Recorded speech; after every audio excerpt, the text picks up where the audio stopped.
So let us look at this year's paper 3 questions. Paper 3, you know, it has Indian economy, then science and technology, environment, then disaster management, and finally internal security. These are the topics that you have in paper 3.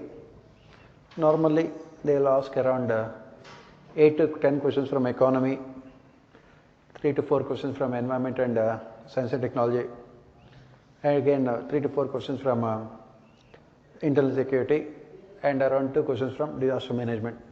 They keep on changing the mix. This year they have asked only very few questions from disaster management. Last year they have asked good number of questions like that. So let us look at some of these questions. Explain intergenerational and intragenerational issues of equity from the perspective of inclusive growth and sustainable growth. If we look at Indian economy paper in general studies, it starts with challenges of inclusive growth. So every year you have one question definitely from inclusive growth. Last year also the question was asked in section B. It was asked for 15 marks. This year they have asked it for 10 marks. So the question says intergenerational and intragenerational issues of equity from the perspective of inclusive and sustainable growth. Two things here, inclusive growth, second one is sustainable growth. Basically when we talk about sustainable growth, we are talking from the perspective of environment, ecology. So inclusive growth, we talk from economic and other perspectives. So when we talk about inclusive growth, we are talking about from the perspective of rich and poor people, from the perspective of gender, women, from the perspective of region, balanced regional development, from the perspective of socially weaker sections, that is scheduled castes, scheduled tribes, from the perspective of job-led growth, and also from the perspective of agriculture, because agriculture contributes, maximum number of people in our country depend on agriculture for their survival. And when we talk about sustainable growth, we are mostly talking from the perspective of environment. So the question says here, explain intergenerational and intragenerational. Intergenerational means between generations, past, present and future. Intergenerational, past, present and future. Second one is intragenerational, that means within the generation. Within the generation, these are the things which we are talking about from the perspective of different sections of society. Equity from the perspective of rich and poor people, from the perspective of men and women, from the perspective of developed regions and backward regions, from the perspective of forward castes and backward castes, from the perspective of agriculture and service sector and industry, like this. So what are the issues here? As we have said, the issues here is what is economic growth and development that is taking place in the country, whether it is resulting in inclusive growth or not. So what we can say here is that if you look at in the last few years, the country is witnessing jobless growth. Last year itself, it was seen that you can see that unemployment rate in the country is the highest in the last 45 years. Similarly, if you look at it, agriculture sector, the terms of trade as far as agriculture sector are very less competitive compared to other sectors. In fact, the terms of trade within the agriculture sector itself is negative. That is, the amount of cost involved in producing rice or wheat is less than what the remuneration they are getting. Similarly, the amount of women participation in our labor force, it is only 27%, and if you take out informal sector, it is only 2%. Formal sector, in the formal sector, women participation is only 2%. Similarly, if you look at from the perspective of regional development, only 5 states in the country get 90% of FDI. From the perspective of in a balanced regional development. And another thing is from the perspective of scheduled caste, scheduled tribes and other weaker sections of society. So these are all the challenges that the country is facing with regard to intra-generational equity. So other one is intergenerational error. Now what is the problem here is that whatever the growth that is taking place, it is resulting in huge amount of environmental pollution. India is one of the countries with very high levels of emission of CFCs, chlorofluorocarbons. It is one of the countries with which are highest in terms of polluting the world. So whatever the economic growth and development that is taking place, it is causing huge amount of damage to future generations. Not only that, when we talk about this intergenerational growth, the government is taking huge amount of loans. Fiscal deficit is very, very high. What happens when the fiscal deficit is very high? What happens to the future generations? Future generation would be spending all their money only on repaying the past loans. So right now what every government, whether at the central level as well as at the state level, is doing is they are taking huge amount of loans and they are using that money for what purposes? They are using that money for consumption purposes. They are using that money for subsidies. And who will be paying that money in the future? It is the future generations. There is less amount of money available as far as future generations capital investment purposes are concerned. This is another important aspect of intergenerational equity. So these are all the issues that you have to write about. And what are the solutions? The solutions are very simple. The solutions are we must ensure inclusive and balanced growth. The government should focus on redistribution of income and wealth. The government should focus on developing agriculture sector, because even now also, even the agriculture sector contribution is only 13% to our GDP. But more than 50% of our population still depend on agriculture for their survival. So the government should make agriculture profitable. The government should focus on small scale and cottage industries. The government should focus on labor intensive technologies. The government should focus on balanced regional development. The government should focus on job led growth.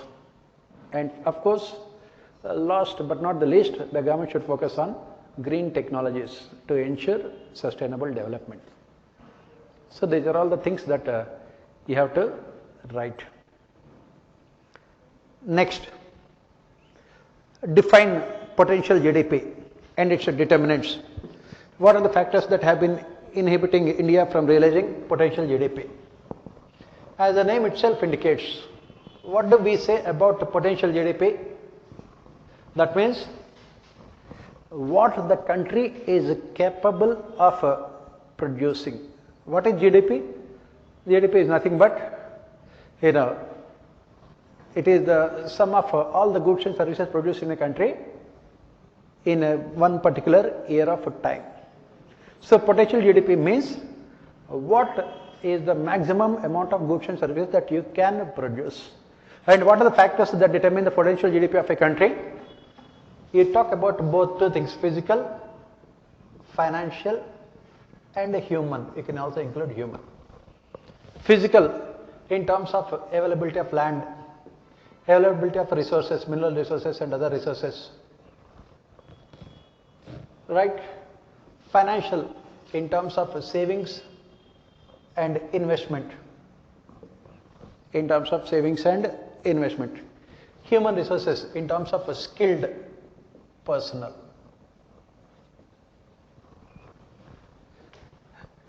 In terms of skilled personnel.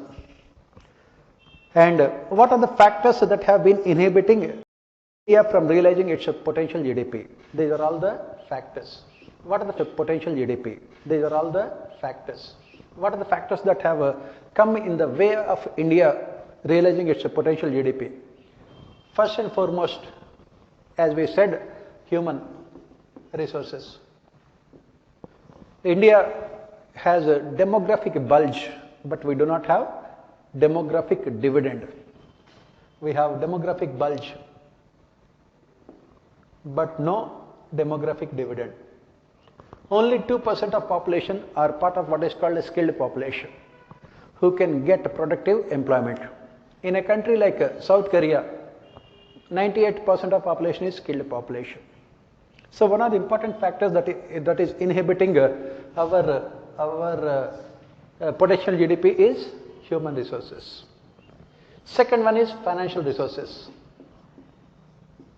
As we study with the coming questions also, the problem here is investment.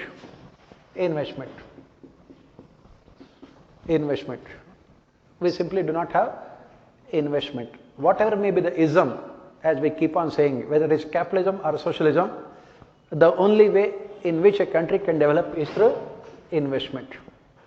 We don't have much of investment. There is no public investment, that is government investment. Why? Because maximum amount of money is spent only on subsidies and revenue expenditure by the government.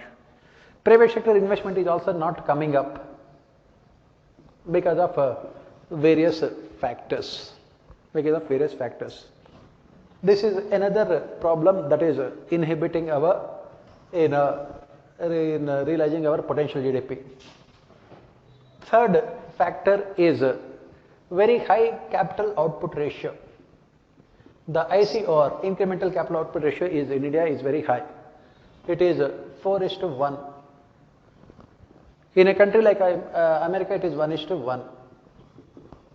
Since very high capital output ratio, our productive capacity is very low, and cost of production is also very high.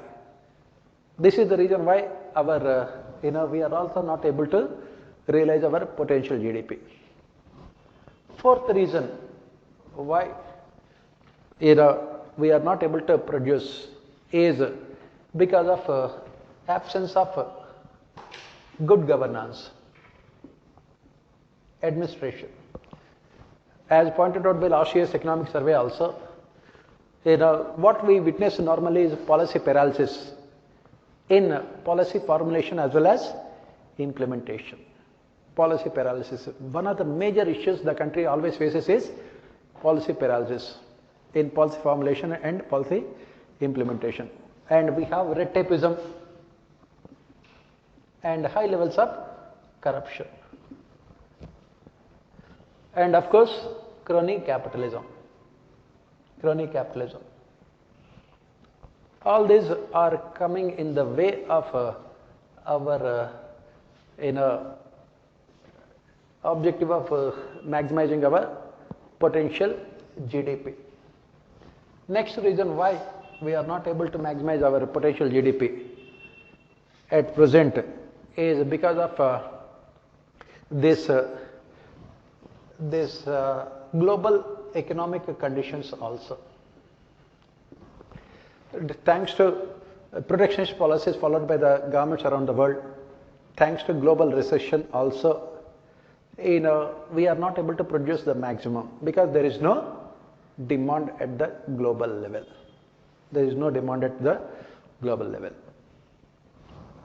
This is another reason why we are not able to maximize our potential. Next reason why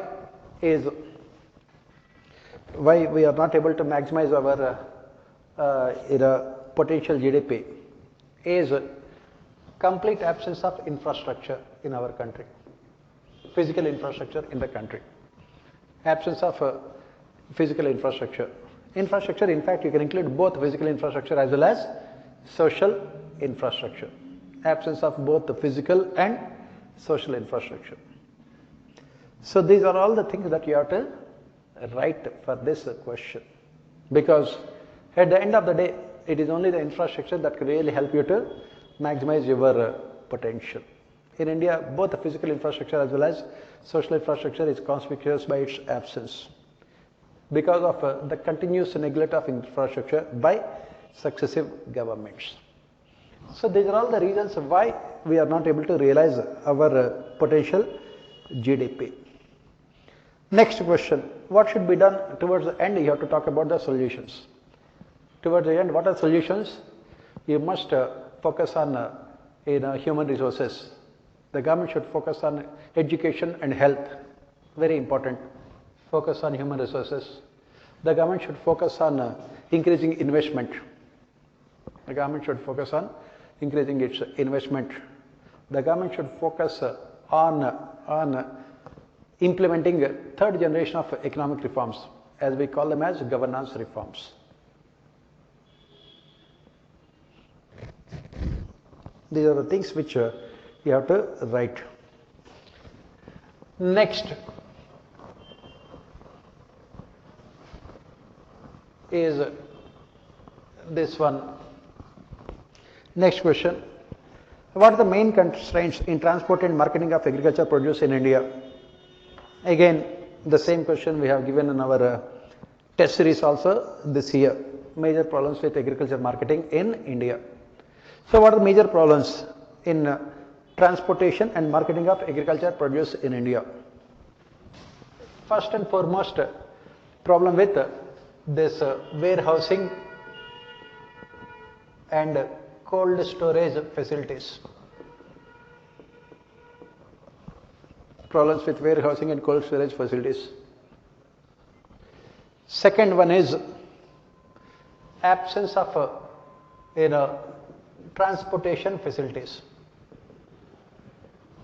In most of the villages in India, we don't have what we call all-weather roads. All-weather roads are not there. Mostly what kind of roads are there? If it is a rainy season, the roads would be completely washed out. Only mud roads are there, cement roads are not there, especially in the villages. Transportation facilities. Third one is, even if the facilities are there, transportation costs are very high. Why transportation costs are very high? Because of very high diesel and petroleum prices. Transportation costs are very high. Fourth problem is, most of the farmers are small and marginal farmers. Almost 86% of our farmers, in fact you can say 88% of our farmers are small and marginal farmers. So whatever they produce is sufficient only for their consumption needs. Next reason why agricultural produce and marketing. Why? Because for a long period of time this has been nationalized by the government. Nationalization of trade in food grains, imposing restrictions on trade. If you are a farmer from Tamil Nadu, you cannot sell your product anywhere else in the country. You have to sell your product only to the governments, APMCs only you have to sell. You cannot sell your products outside the mandis. This is another issue. Next problem is lack of awareness among farmers regarding prices in other parts of the country.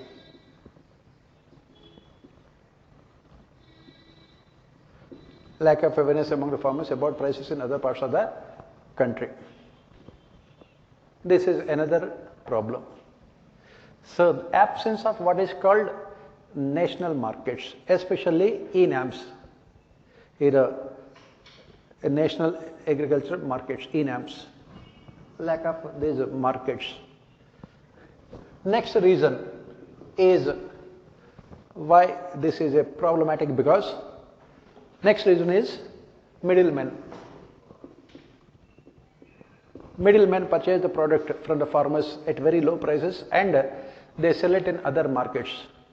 What we call absence of what we call forward and backward linkages, which we talk about as part of the next question also. In fact, for the next question also you are writing the almost similar answer. Absence of backward and forward linkages. Especially when we talk about here, in an absence of coordination between the industry and agriculture sector. We do not have what is called corporatization of agriculture.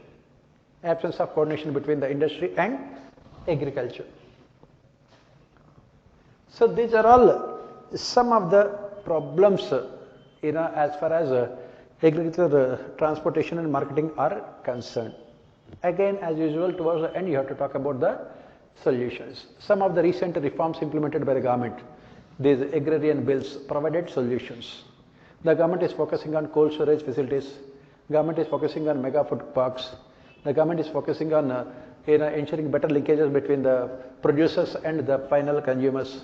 The government has also allowed the corporates to buy the products to ensure better remunerative prices to the farmers. So government has also is trying to dismantle the this APMCs. You have to write about all the solutions. Next, what are the challenges and opportunities in food processing sector in India country? How can income of the farmers be substantially be increased by encouraging food processing? Again, incidentally, we have given the same question in our test series, but we gave the same question in test series paper 1. In paper 1, you have geography topic is there. So we have given the question in geography, but they have asked this question in paper 3 this year. So what are the challenges and opportunities in food processing industry in our country? Again, this question, is there in our economy notes also. Directly we spoke about at least 10-15 problems. First and foremost, the problem is, as we discussed earlier, absence of cold storage facilities. Absence of cold storage facilities. Almost 80% of these products do not reach the final market. Take the case of tomatoes, the perishable commodities. They do not reach the final consumer markets because of absence of cold storage facilities. Because all these vegetables, all these fruits, their lifetime is only limited. So that is the reason why more 80% of them do not reach the produce, do not reach the markets. Second one is absence of, as we said, transportation facilities. Absence of transportation facilities. Third one is, again as we mentioned, absence of linkages between agriculture and industry. Absence of linkages between agriculture and industry. Fourth one is the excessive focus only on food crops. Excessive focus only food crops. Farmers only focus on rice and wheat. Even within the food crops also they only focus on rice and wheat. They do not focus on other crops, either vegetables, fruits and even flowers and all these things, horticulture. They don't focus on those things. Next problem is there's the problems with small size of land holdings. Small size of land holdings. Because since land holdings are very small, the output they produce is also not significant to give them handsome returns also. Next reason why the food processing industry is facing a major challenge is, next problem is these standards maintained by Indians in food processing industry. The standards of products from India do not meet global standards in terms of hygiene and other things. They do not meet global standards. That is the reason why exports are also very less. Standards also do not meet. Next problem is these sanitary and phytosanitary measures by developed countries.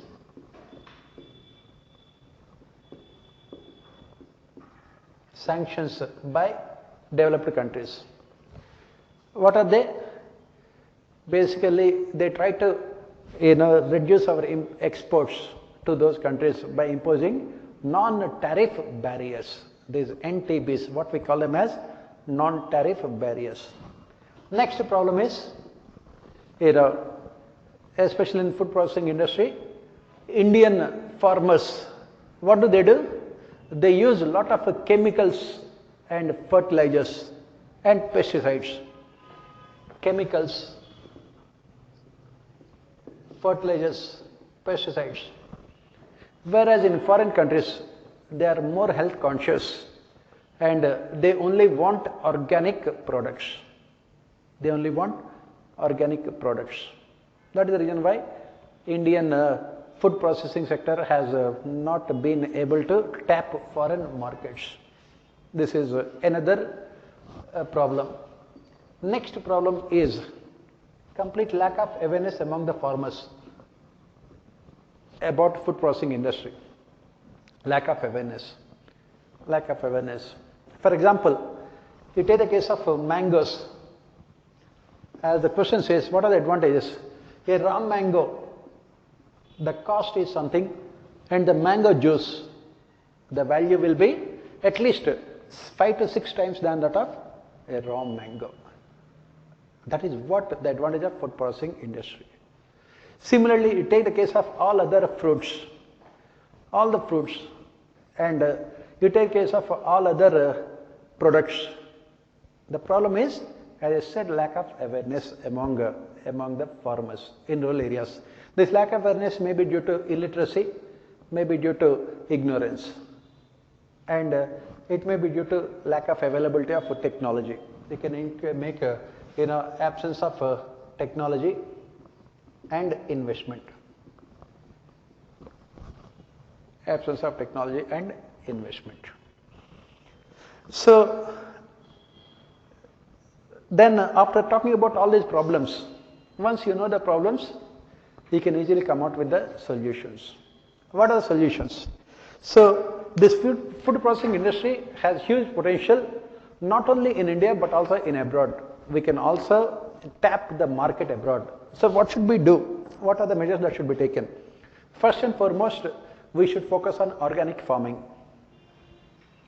Organic farming, because in foreign countries, they do not accept any products which use chemicals or fertilizers or pesticides or other harmful products. So the first one should be on organic farming. Second one is the government had introduced this Sampada scheme, SAMPADA. You must be knowing about that. That also you can write. Third one is the mega food parks. Recently, most of the state governments also had come out with one food park per a district. One district, one food park. Third, next, in fact, fourth is focus on cold storage facilities. Focus on improving cold storage facilities, because these fruits and the other vegetables, they must be stored. Next one is collaboration between the farmers and corporates. Collaboration between farmers and corporates. What we call corporatization of agriculture. Collaboration between farmers and the corporates. The next solution to this problem is the next solution is not only corporatization of agriculture. You can also talk about cooperative farming. Let the farmers come together and produce them on a large scale. Cooperative farming also. Next solution is the government should come out with what is called from farm to fork solutions. FARM, farm to fork, FORK, fork. That means directly from the farmer to the final consumer, by removing all the intermediaries, so that the farmers can benefit out of this revolution, food revolution, from farm to fork solutions. This is another thing. Next one is government providing assistance to the farmers in terms of technology, in terms of what we call extension services, agricultural extension services, technology extension services, finances. We call extension services, agricultural extension services, technology extension services, finances, and also in terms of expanding their markets, exporting their products to foreign countries also.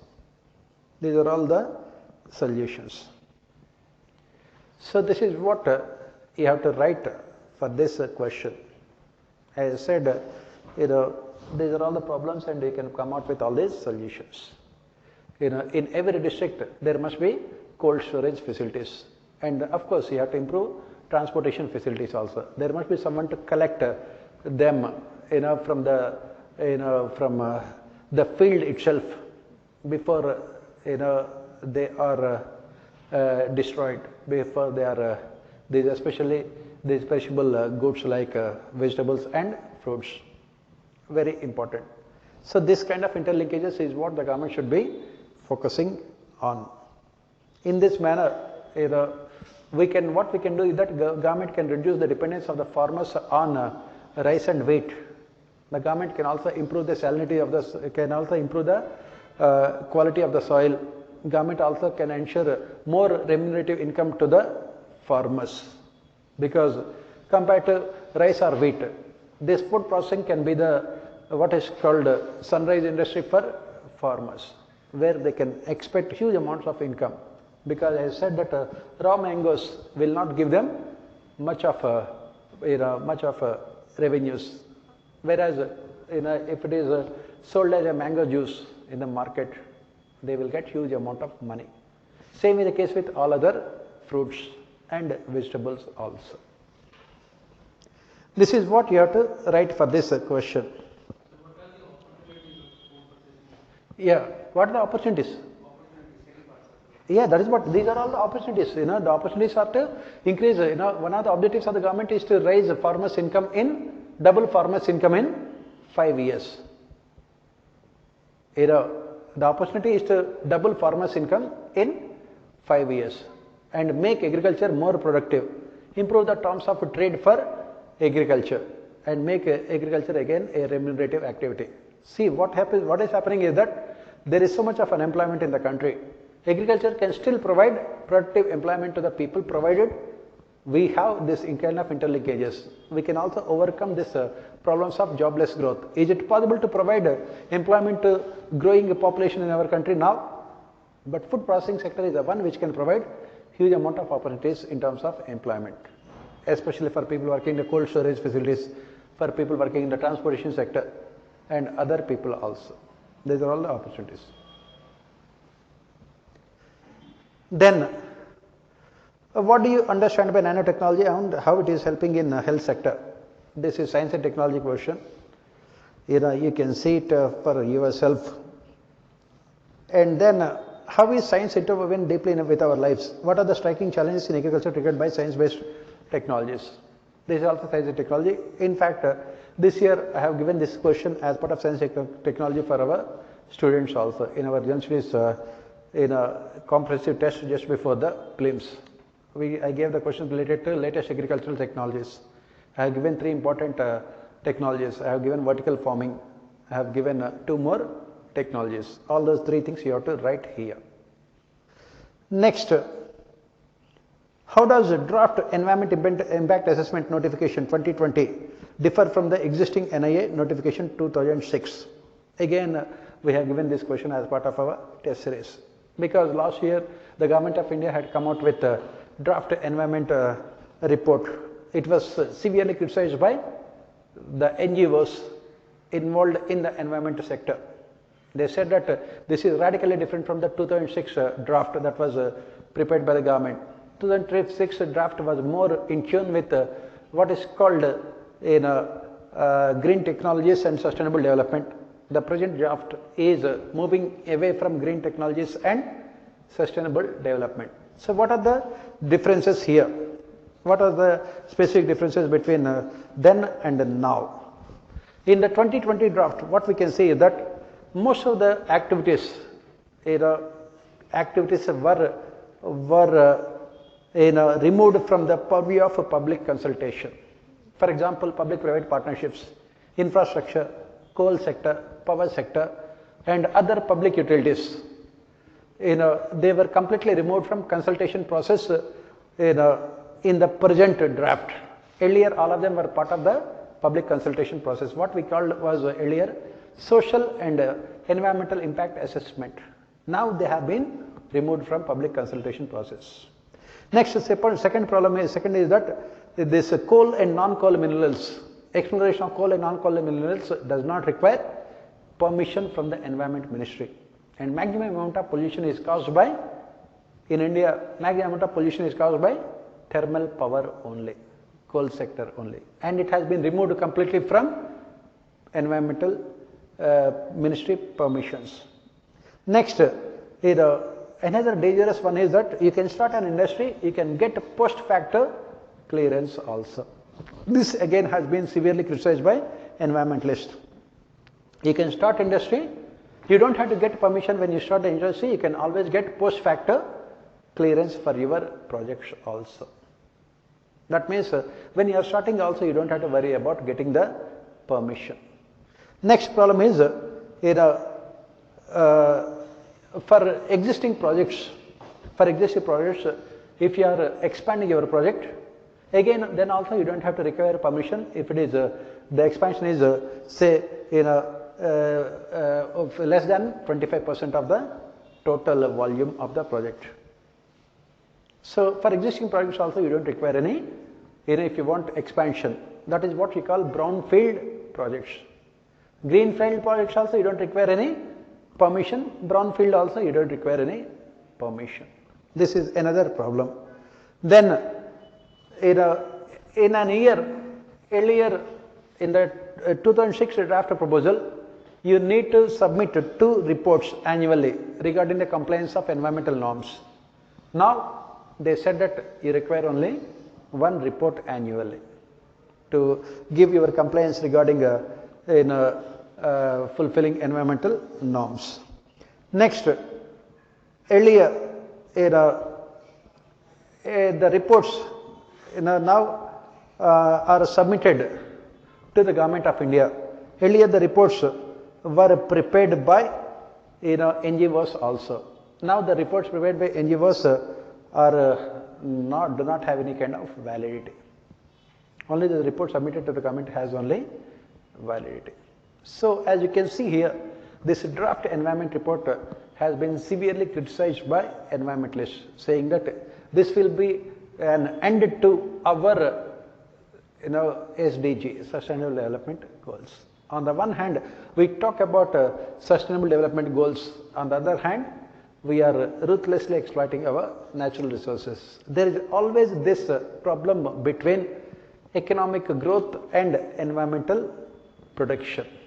What draft environment report 2020 has done is that it has tilted the balance strongly in favor of economic growth only, and in the process environmental concerns were ignored. That is the reason why we have discussed the first question, intergenerational equity. In order to fulfill the needs of the present generation, we are trying to compromise with the interests of future generations. If you happen to see today's newspaper also, United Nations Climate Change Report has said that this air pollution is not only impacting your lungs, heart and other parts of body, it is impacting eyes also. People are becoming blind because of increasing air pollution. But in spite of all these things, the government has become blind. That is what the critics have said. All these are the differences that you have to write. Next, what are the silent features of Jal Shakti Abhiyan launched by the Government of India for water conservation and water security? Again, this question we have given in our test series. There's a almost similar question we have given in our test series this year. In our paper 3 only, I gave the same question. Why? Because India is facing severe crisis when it comes to water. Mihir Shah committee that was appointed by Niti Aayog has presented a very dangerous picture with regard to future of India. By 2050, almost 50% of more than 50%, 70% of our population would be facing severe water shortages by 2050. By 2030, more than half of Indian cities will be facing severe water shortage. Even at this point of time also, there are 256 districts in India which are facing severe water shortage. 250 districts which are facing severe water shortage. 250 districts. When we are talking about severe water shortage, it is both drinking water as well as water for irrigation purposes. That is the reason why the government of India has launched this Jal Shakti Abhiyan. And we have changed the name of the ministry also.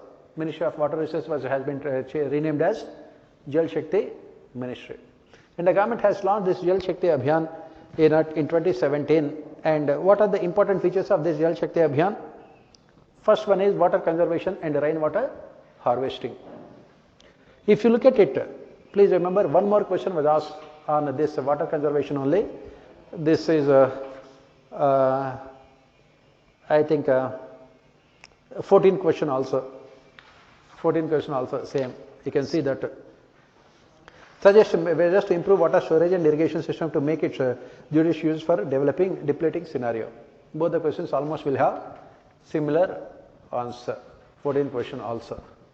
So basically, the per capita availability of water in India is again one of the lowest in the world, and it is coming down drastically also. Mihir Shah Committee report had spoken about all those things. So, as we say, in 21st century, the future wars would be fought over water only. It is 20th century, the wars were fought over oil, and 21st century it is going to be water. And what is the problem here in India? We are not able to use our rainwater also. India's per capita rainfall is one of the highest in the world, but still, there are so many regions in the country which have become very dry, and because of which the per capita availability of water is coming down drastically, especially for poorer sections of society, poorer, weaker sections of society. Not only per capita availability of water is very low for these backward sections or weaker sections of society, but also they do not get safe water also. That is what another issue. So, for example, again, India uses only 6% of its rainwater. Only 6% of rainwater is being used for productive purposes. 6% of its rainwater is used for productive purposes. Whereas a country like Israel, can we imagine? Israel uses 120% of its rainwater. India uses only 6%. Similarly, we have, as the question about the 14th question also talks about, both the questions, in fact, we can do simultaneously. We have huge number of rivers, but most of the rivers, what is happening? The water is literally going down the river only, going into the seas, because of our inability to store the water and also utilize the water in a more efficient manner. So that is the reason why the government of India has launched this Jal Shakti mission along with improving irrigation systems. What are the objectives here? First and foremost, water conservation and rainwater harvesting. The first and foremost is rainwater harvesting. Second one is renovation of traditional and other water bodies. Traditional water bodies like ponds, lakes, and other small water bodies, renovation, desilting of those water bodies. Next, reuse of water and recharging of structures. Reuse of water reuse. In countries like Israel, this is what they do. Next one is watershed development, focusing on dry land agriculture and shifting the cropping pattern of the country, because we have agriculture and mostly food crops are water guzzling crops, both rice and wheat. We should move towards dry land agriculture. Next one is time bound completion of projects. All these are part of Jal Shakti mission. Time bound completion of all the major projects, especially irrigation projects. Then, as we have said, the government has identified 250 districts which are water stressed. So the government is focusing more on these 256 districts. How? By promoting dry land agriculture, by replacing the groundwater tables, and by focusing on what is called this cropping pattern, shifting of cropping pattern, other things. Then collaboration between various ministries as well as with the state governments and local self-governments. Government is trying to ensure collaboration between all of them. And this Jal Shakti Abhiyan will be implemented in two different phases. One is during the phase of monsoon between 15th July and 15th September. Second phase is between 1st October and 30th November. And as part of these phases, as we have said, one is conserving the water, protecting the existing water reserves, and also replenishing the water reserves also, especially focusing on groundwater table, and also focusing on less use of water, especially in agriculture sector, using drip irrigation and micro irrigation methods. And also, as part of this program, recently the Government of India also had launched providing tap water to every household in rural areas. We talk about all those things. In fact, when I took this comprehensive test this year for GS, I was kept on telling our GS test students that definitely we can expect 1 or 2 questions from water this year because of the severe water crisis the country is facing.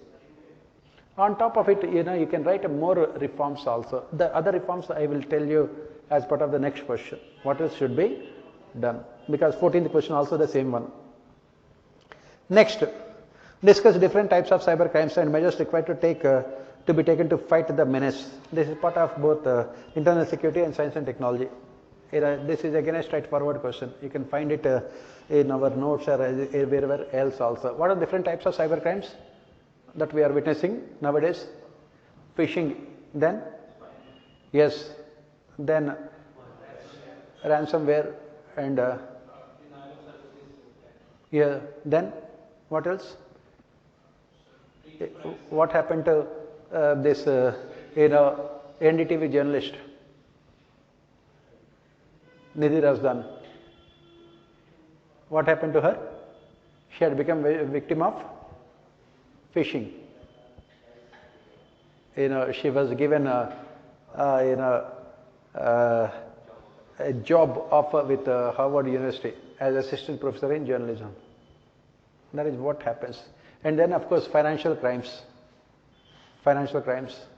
Then also all other crimes. These things you can find in any of the textbooks. This is a very direct. In fact, these things, I always say that you have to go through second ERC report on terrorism.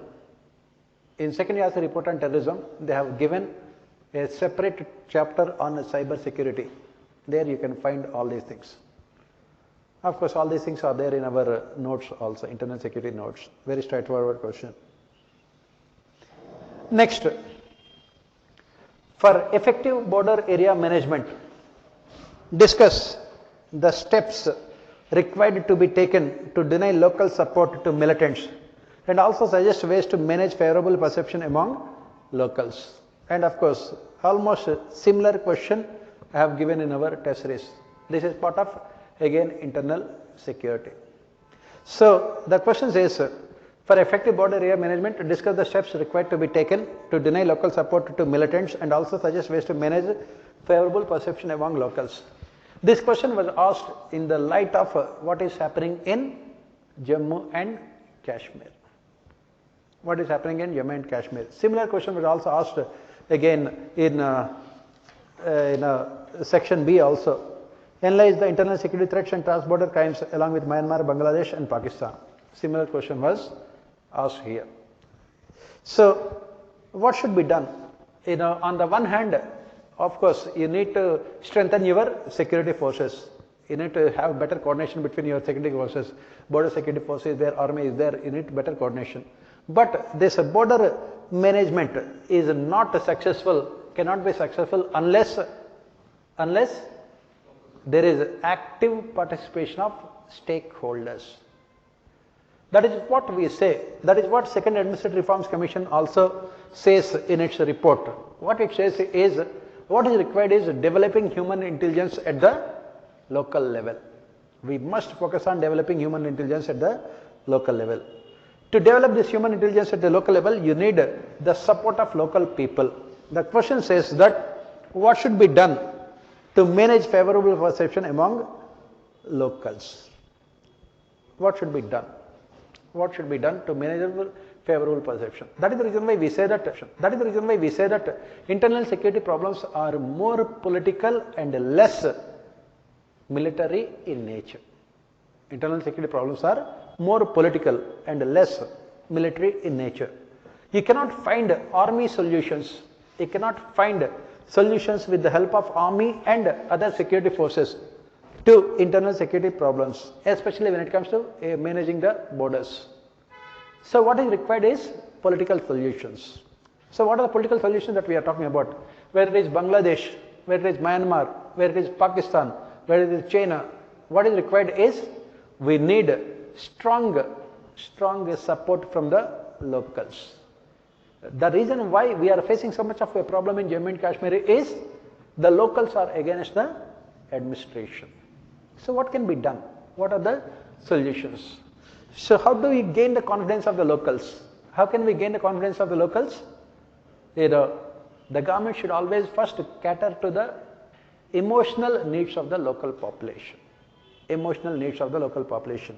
In case of Jammu and Kashmir, we say that the government should focus on giving them maximum autonomy, as much autonomy as possible within the counters of our constitution, within the boundaries of our constitution. Second, the government should focus on improving infrastructure in border areas, especially after the Galwan strikes in China. The government should focus on improving infrastructure. The other day, Rahul Gandhi made a very interesting statement. He said that these kind of problems cannot be solved by army, it can be solved by people only. How? If more number of people start residing in those areas, automatically it becomes difficult for the neighboring countries to attack them. Let more number of people be there. Let there be more people to people contacts. Let the people have, people be acting as eyes and ears of the government. Is it possible for the government to have complete intelligence information about what is happening? Obviously not, because of limited resources at the disposal of the government. So what is required is populate those people areas and have try to satisfy the needs of the people so that they become more patriotic and they will also they will become the much needed eyes and ears of the government. The next thing that the government has to do is after infrastructure, the government should focus on development of the local areas. Transportation facilities, communication facilities. The government should focus on transportation facilities, communication facilities, infrastructure facilities, industrialization, and it also should also focus on overall growth and development of those areas. Overall growth and development of those areas, so that the people of those localities would not go against the government. Next important thing that is required is if any of the excesses are committed by army or other military organizations, paramilitary forces, army or other paramilitary forces, there must be accountability. Right now in Jammu and Kashmir, what is the problem is, army does not command credibility among the ordinary masses, for the simple reason that AFSPA, Armed Forces Special Powers Act, gives extraordinary powers to the army, and these extraordinary powers to the army have resulted in army committing many excesses, because of which there is more alienation among the ordinary people. That is the reason why the government must ensure that army, police and other law and order agencies do not commit any kind of atrocities against ordinary citizens using their dictatorial powers. That is what another solution. Next solution is these draconian provisions like AFSPA should be restricted only to border areas, so that there will be more civilian interaction between, there will be more better interaction between civilians and administration. This is another important thing that can be done. Next important thing that can be done, as I have said, is developing human intelligence at the ground level. The government must be able to penetrate ordinary citizens and have their own people at the ground level, developing human intelligence at the ground level, so that those who are supporting the militants by being part of civilian organizations also could be identified by the government. In the morning, you are part of a civilian organization and you are part of NGOs, you are part of rights groups. In the night, you will be clandestinely providing support to the militants. You need people to identify them. Who are those people? That also you require ordinary people. It is not possible for security forces to identify all of them. So the government has to counter them by developing its own force at the ground level, consisting of civilians. This is what another thing that should be done. Next, what else that should be done by the government?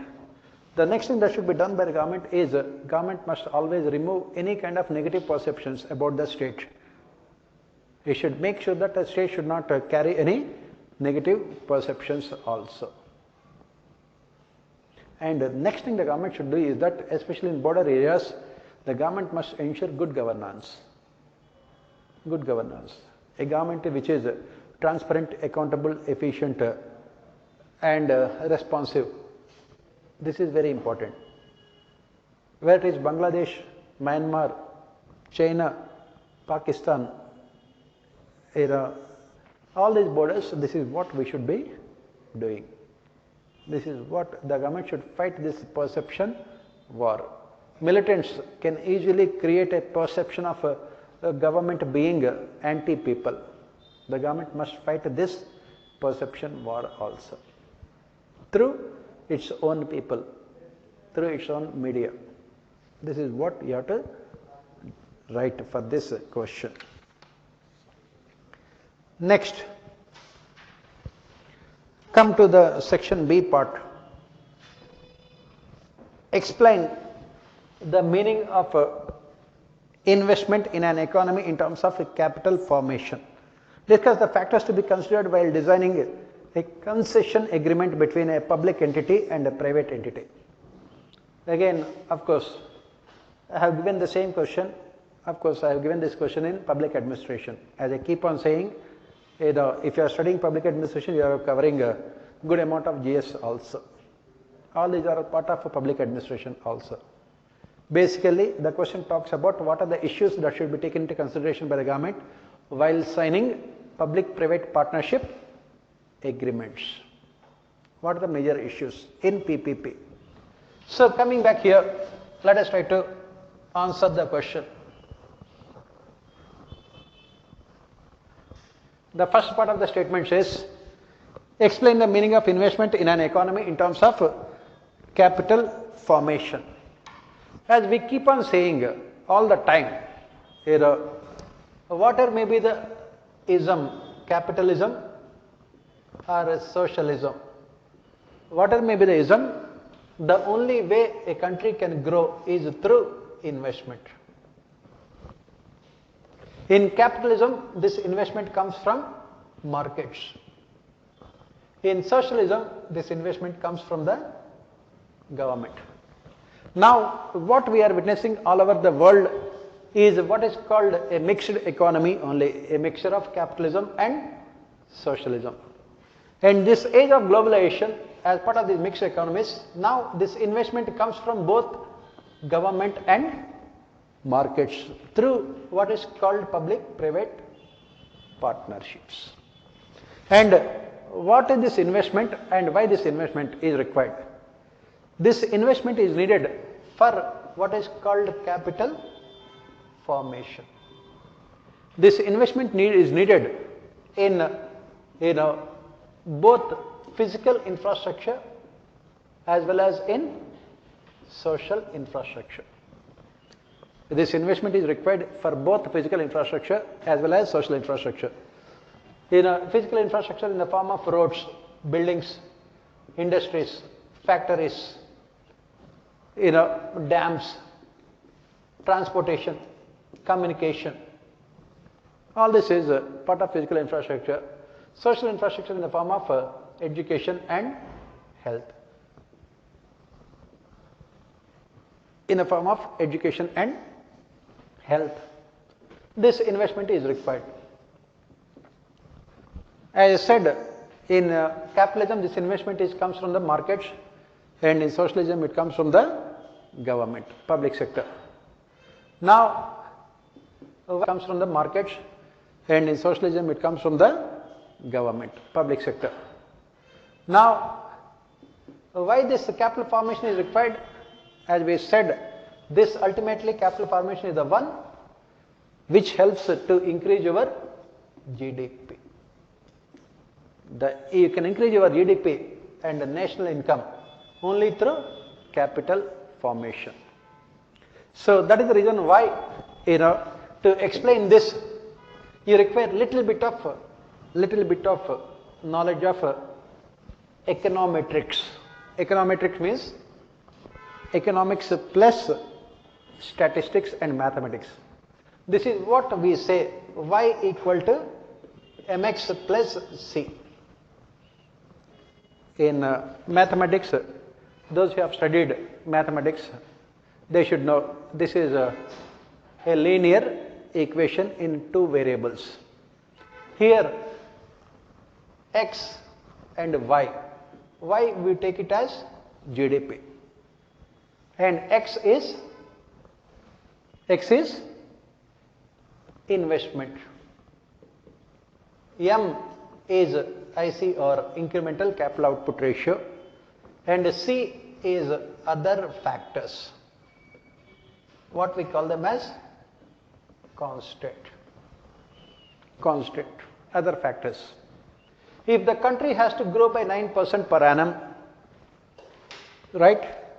If the country has to grow by 9% per annum, if you have to increase, you have to grow by 9%, your capital output ratio is say 4:1. That means you require 4 units of capital to produce 1 unit of output. With a capital output ratio of 4:1, what is the amount of investment that is required to get 9% growth rate? What is the amount of investment that is required to produce 9% growth rate? 36%. Right? 36 by 4. 36 by 4, which is equal to 9. This is what the question says. Explain the meaning of investment in an economy in terms of capital formation. You need, this much of investment, because this, with the IC power of 4:1. On the other hand, in a country like America, see, capital output ratio is only 1:1. So they require only 9% investment. Since India is less productive, India's productivity is very less, we require more capital formation, more investment compared to United States of America, with other factors being constant. Now coming back here, the question here is that from where the investment comes? The investment comes from the either the government or the private sector. In the age of globalization, we say that this investment comes from what is called public-private partnerships. From 1991 onwards, in Indian economy, this investment is coming through what is called PPP mode. Now, the question says here, discuss the factors to be considered while designing a concession agreement between a public entity and a private entity. You are coming out with an agreement between a public entity, government, and a private entity in any industry. What kind of the factors that should be taken into consideration? Today, again, if you look at Hindu newspaper, editorial page, the same was given. What should be done to improve public-private partnerships? The government of India had appointed so many committees. Kelkar committee had given recommendations regarding public-private partnerships. So what are the factors that we should take into consideration while signing public-private partnerships? What are the factors? Why the question was asked? Since liberalization, India had opted for liberalization, as rightly pointed out by this person, former CAG, Vinod Roy, in all public-private partnership deals that the government of India has signed, in almost all the deals, in 100% of deals, the government was the ultimate loser. People were the one who had lost. All these public-private partnership deals only benefited private sector. That is the reason why this question was asked. what should be taken into, what are the factors that should be taken into considered while designing agreement between a public entity and a private entity. So what are the factors that the government should take into consideration? First and foremost is regarding resource allocation. The problem with India is that we have limited resources, especially natural resources. Natural resources like land, mineral resources, water, all other resources. How should we give these resources to the private sector? And maximum amount of corruption had taken place because of in the name of public-private partnerships, what we have done, we have given these resources to the private sector at throwaway prices, resulting in crony capitalism. That is the reason why the first thing that should be taken into consideration is resource allocation. And what is the solution here? Do never give the resources completely to the private sector. Leasing of resources should be the only solution. Leasing of resources. And that means resources should be, private sector can be given the power, authority to utilize the resources, but the ownership of the resources should always be with the government. Ownership should always be with the government. Take the case of land. Private sector can be given the power to use the land for 10 years, 15 years, 20 years. After that, it should be returned to the government. Leasing of resources. It should only be for a specific period of time. Even here also, the second thing is that this leasing of resources should be conditional. Should be conditional. That means, what is the condition here? This leasing of resources will be given to the private sector only when they complete the projects on time. They take the resources but they never complete the projects on time. Then the government must have the power to take back the resources. This is first thing. Next, what are the other factors that should be taken into consideration? Next thing that should be taken into consideration here is, ensuring complete transparency in allocation of resources. There should not be any scope for corruption. Ensuring complete transparency. Wherever there is secrecy, there is always scope for corruption. Ensuring complete transparency. And next one is impartial and unbiased and meritorious allocation of resources.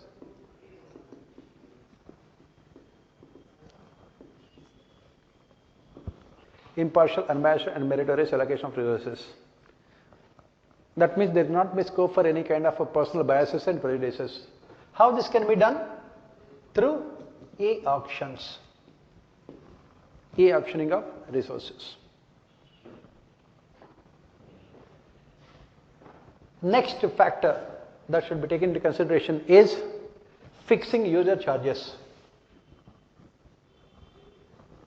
Next factor that should be taken into consideration is fixing user charges. Because private sector would be providing services to the people. What should be the price? Fixing these user charges should be fixed only in consultation with stakeholders. Only in consultation with the stakeholders. Next thing that the government should take into consideration is defining the quality of services to be provided. Defining quality of services to be provided by the private sector. And this quality of services should be provided, should be defined in terms of global standards. In terms of global standards. Quality of services. Next thing that should be taken into consideration is, while defining the partnership, is the grievance redressal mechanisms available to the stakeholders. If the proper services are not provided, what kind of grievance redressal mechanism that is there? That should also be taken into consideration. As the question says clearly here, discuss the factors to be considered while designing a concession agreement between a public entity and a while designing a concession agreement between a public entity and a private entity. The question is framed very beautifully. People write different things, but it is what they should be writing. What they write is different. Next one is impact on environment. You must look at this environmental and social impact assessment should be done. Social and environmental impact assessment should be done for these projects. As we have spoken about intergenerational equity. This is the factor next that should be taken into consideration. Next factor that should be taken into consideration in this public-private partnership deals is employment. How many people are employed? Because job-led growth is also one of the objectives of the government. This is also another factor that should be taken into consideration while giving permission to public-private partnership entities.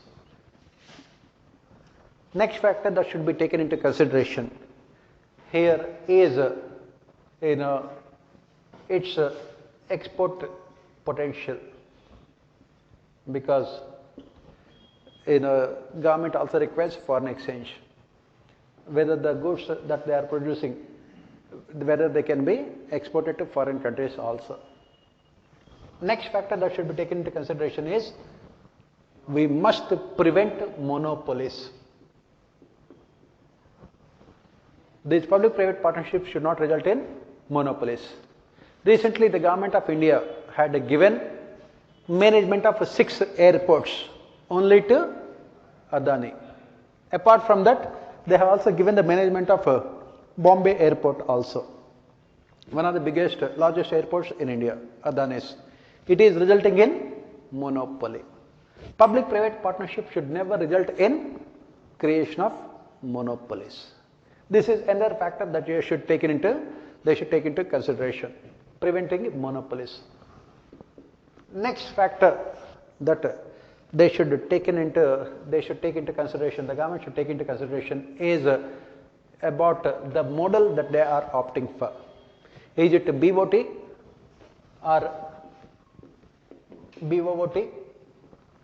or profit sharing or revenue sharing? What are the models? Or a combination of all of them, hybrid annuity model. Hybrid annuity model. What are the models they are opting for? These public-private partnerships. This is also they should take into consideration, because as we have discussed with just now, Vinod Roy, he had written a book called Not Just an Accountant, wherein he had clearly mentioned that in all the PPP deals, since the government had signed since liberalization, invariably, it was the government that had lost out on all public-private partnership deals. That is the reason why this is also that should be taken into consideration, because it should always benefit the government, and most importantly, it should benefit the people. So, next factor the government should take into consideration is, when the project is coming up in backward regions, the government can give more concessions to ensure balanced regional development.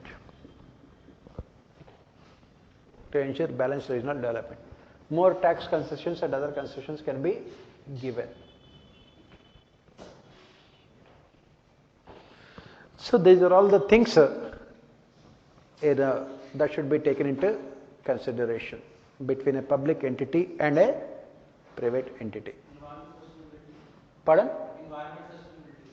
Environment sustainability. We have talked about this in environment and social impact assessment.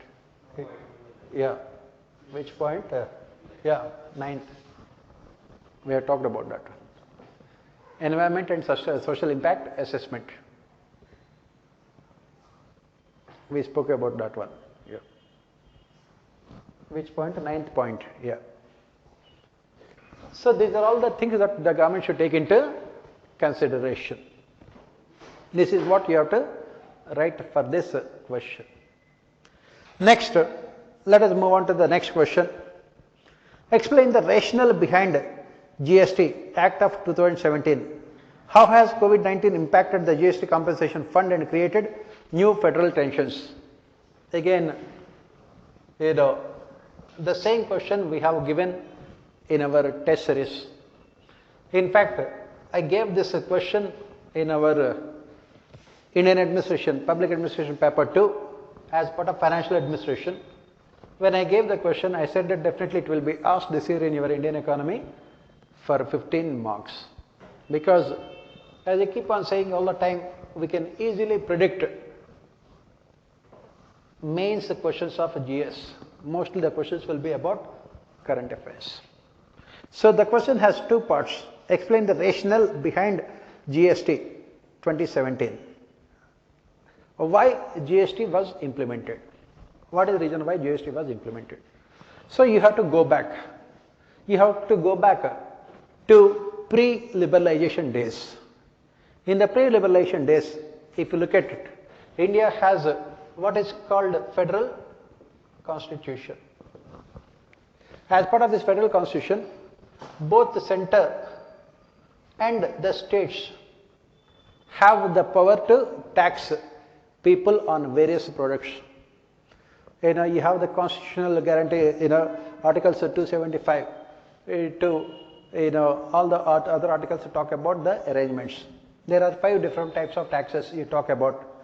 Taxes which are imposed, collected and appropriated by the central government, which are imposed, collected but given to the state governments, which are imposed, collected and appropriated by the state governments, which are imposed and collected by central government but are shared with the state governments. There are 5 different types of taxes. All these things was fine because India was in autarky between 1947 and 1991. And after 1991, what we have done? We have created the third tier in our federal governance called local self-governments.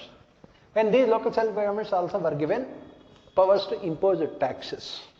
So after 1991, when India opted for globalization, when we have opted for globalization, please remember this is less of economy, more of a governance question. Less of economy and more of governance question. So after 1991, when we have opted for globalization, we have realized the fact that the ability to attract foreign investment depends on improving our governance structures, especially governance structures in terms of tax administration. So what is happening is that whenever a foreign investor comes to India to invest in our country, he has to pay taxes to the central government. He has to pay taxes to the state governments. He will have to pay taxes to the local self-governments also. There will be what is called cascading, double taxation. You are paying tax, at the same time to the central, state and local self-governments, on the same item. And because of which the cost of production will be high, prices will be high, and your goods will be less competitive also. You cannot either export goods nor can you, attract a foreign investment. So after 1991, what we have done, we tried to rationalize our taxation systems. So initially, we have reduced our indirect taxes. During Indira Gandhi's time, during emergency, our indirect taxes, like direct taxes also were very high, especially customs and excise duties. They were 300%, 400%. With that kind of customs and excise duties, you cannot have any foreign trade or foreign investment also. With 97% income tax, you cannot have foreign trade and investment. That is the reason why we implemented taxation reforms from 1991 onwards.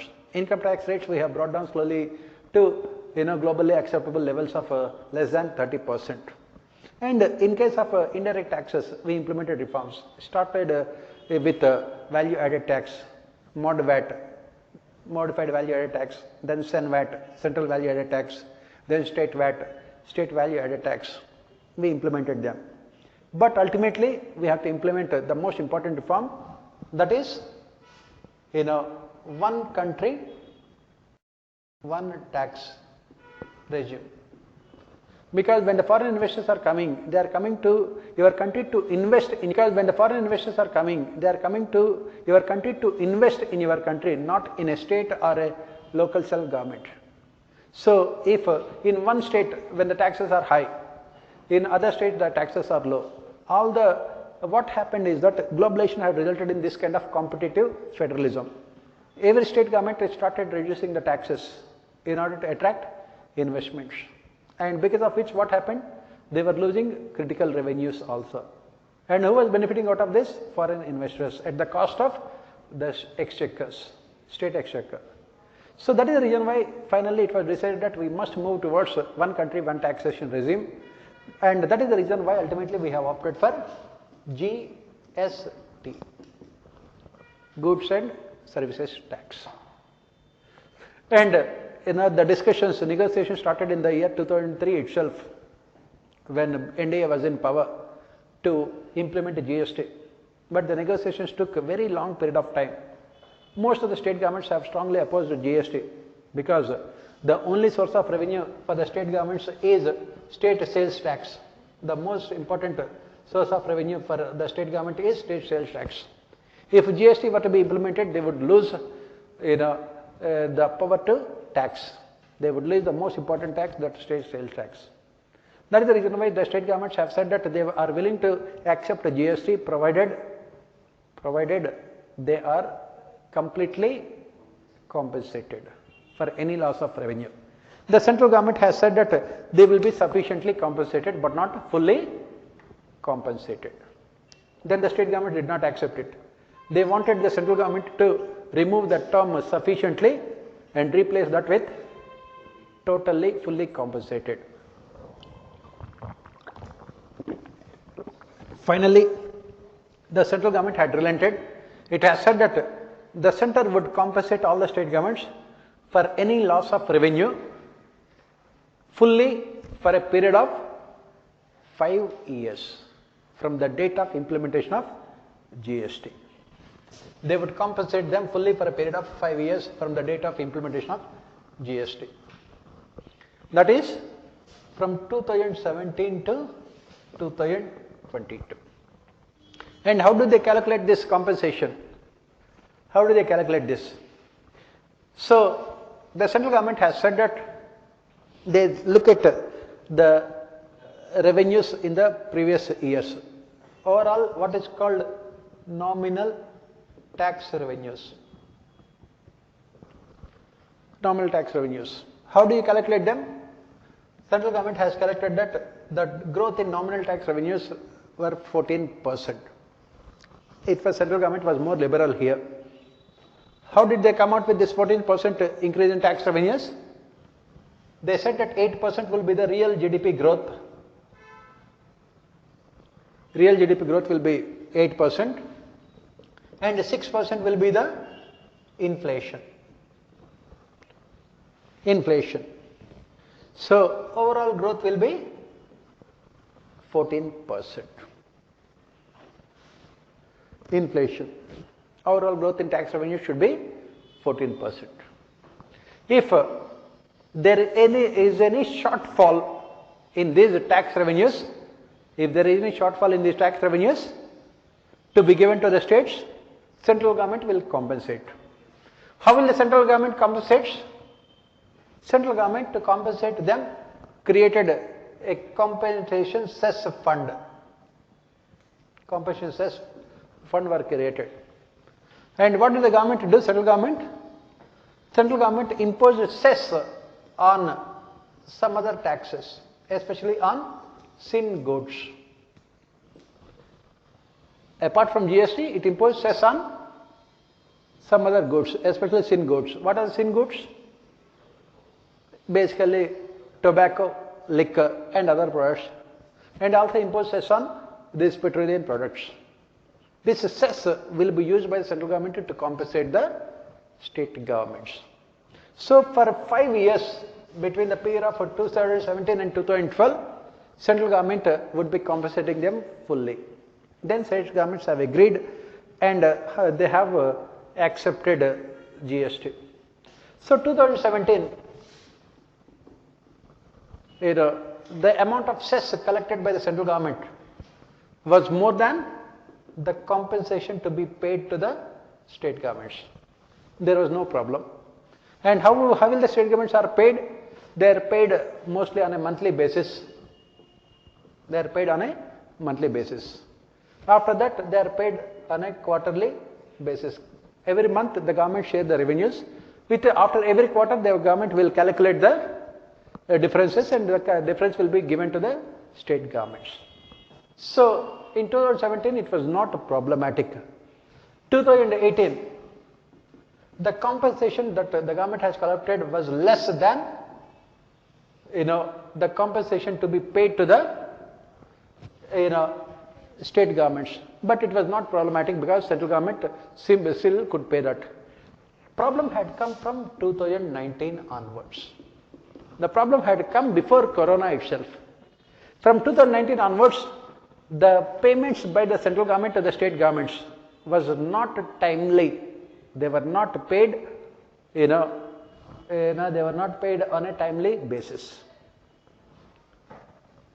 And the central government in 2019 could not fully compensate the state governments also for that financial year. Suddenly, 2020, the first quarter of 2020 or the last quarter of 2019 itself was problematic. What is the last quarter of 2019? What is the last quarter of 2019?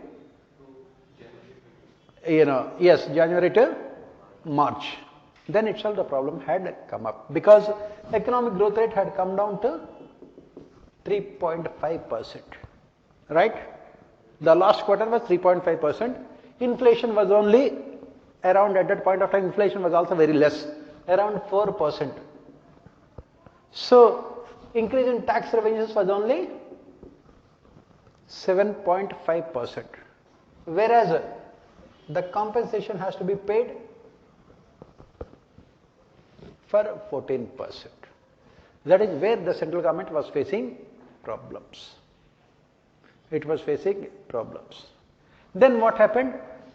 The central government imposed severe lockdown from 24th of March. 24th March 2020, central government imposed complete lockdown. For 2 months, it was complete lockdown. And for the rest of the period also, economic activities did not pick up because of the spread of Corona. And of course, already problem was that it was there in the year 2019 itself, and after Corona crisis, the problem got much more bigger because the central government could not pay the amount. So when the Corona crisis had come up, the central government finance minister kept on meeting the state governments. In one of the meetings, finance minister has said that this 14% that they have promised has no legal backing. Finance minister has informed the state governments that there is no legal backing. Attorney General has said that there is no legal backing for 14%. Full compensation has no legal backing. Central government has said that we read this act very carefully and it has no full legal backing. So what the central government has said is that they are dividing the losses to the state governments into two parts. One is ordinary losses due to decline in GDP. GDP was expected to grow at 8%, but it was growing only at 3.5%. Inflation was at 6%. Inflation was only 4%. So this is ordinary losses. Second one is losses due to Corona. Losses due to Corona overall. So overall it was said that around 1 lakh, I think 80,000 crores would be the total loss. 1 lakh 80,000 crores will be the total loss of revenue for the states, I think. Not over like 1 lakh 80,000, I think overall, I think around 3 lakh crores. If I am right, it is around 3 lakh crores will be the loss of revenues to the state governments. So central government has given state governments two options. They said that there are both options related to borrowing only. Both options related to borrowing.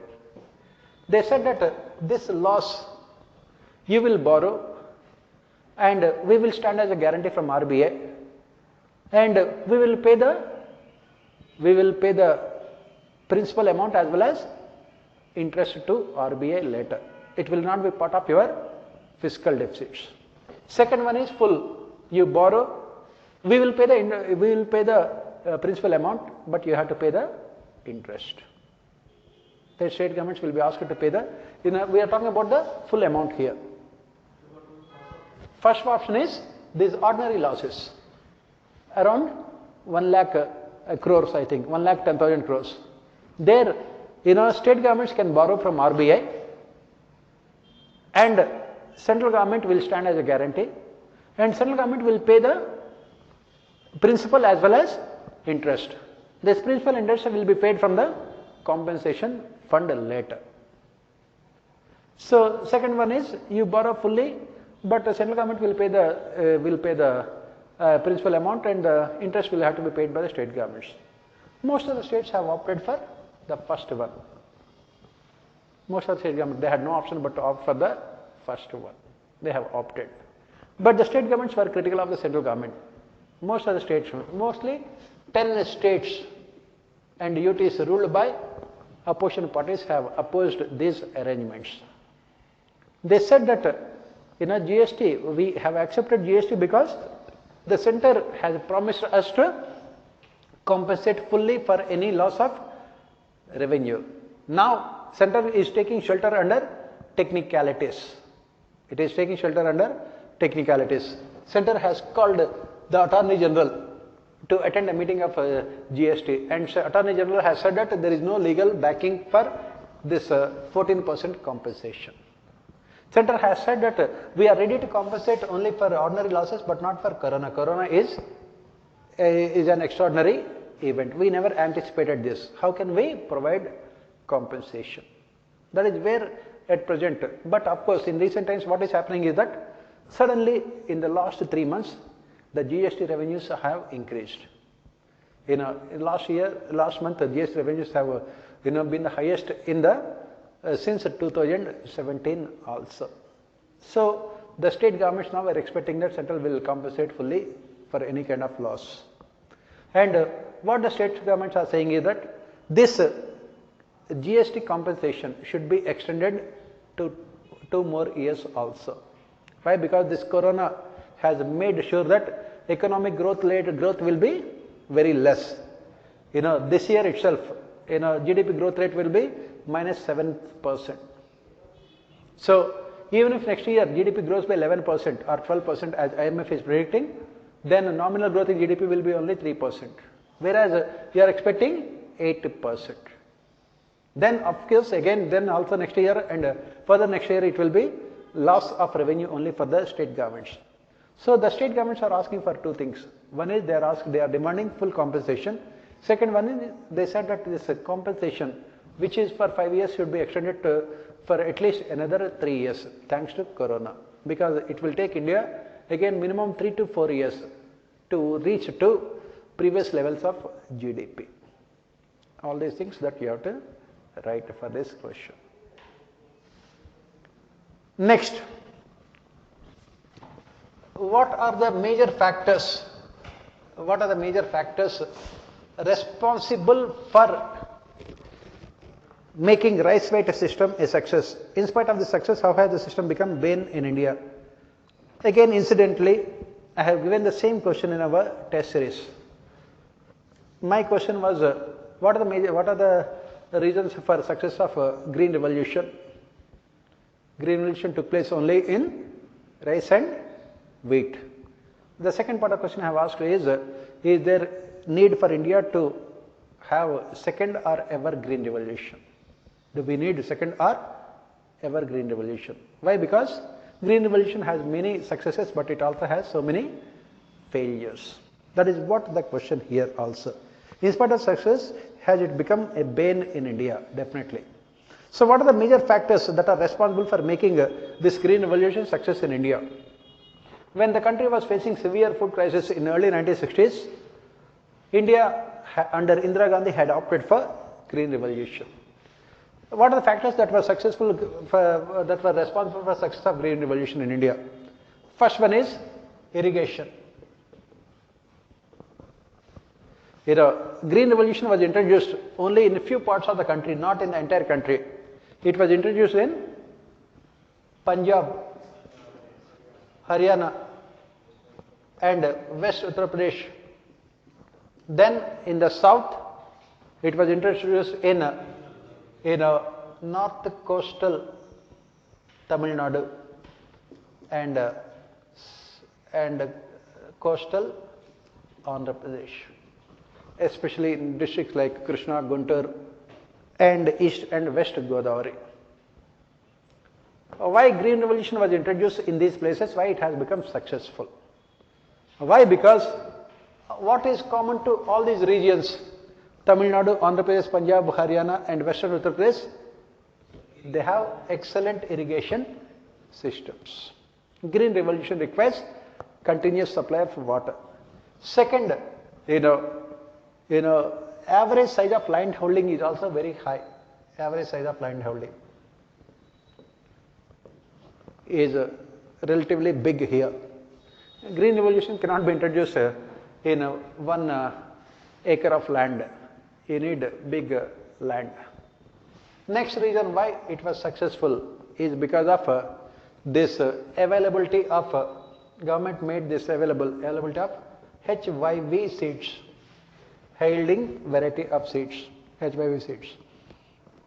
Next, why it was successful? Please remember, all these reasons were given by M.S. Swaminathan, father of green revolution in India. In fact, this statement was picked up from Swaminathan's article only. So next reason why it was successful was because this availability of fertilizers and pesticides and others. Government made all these things available.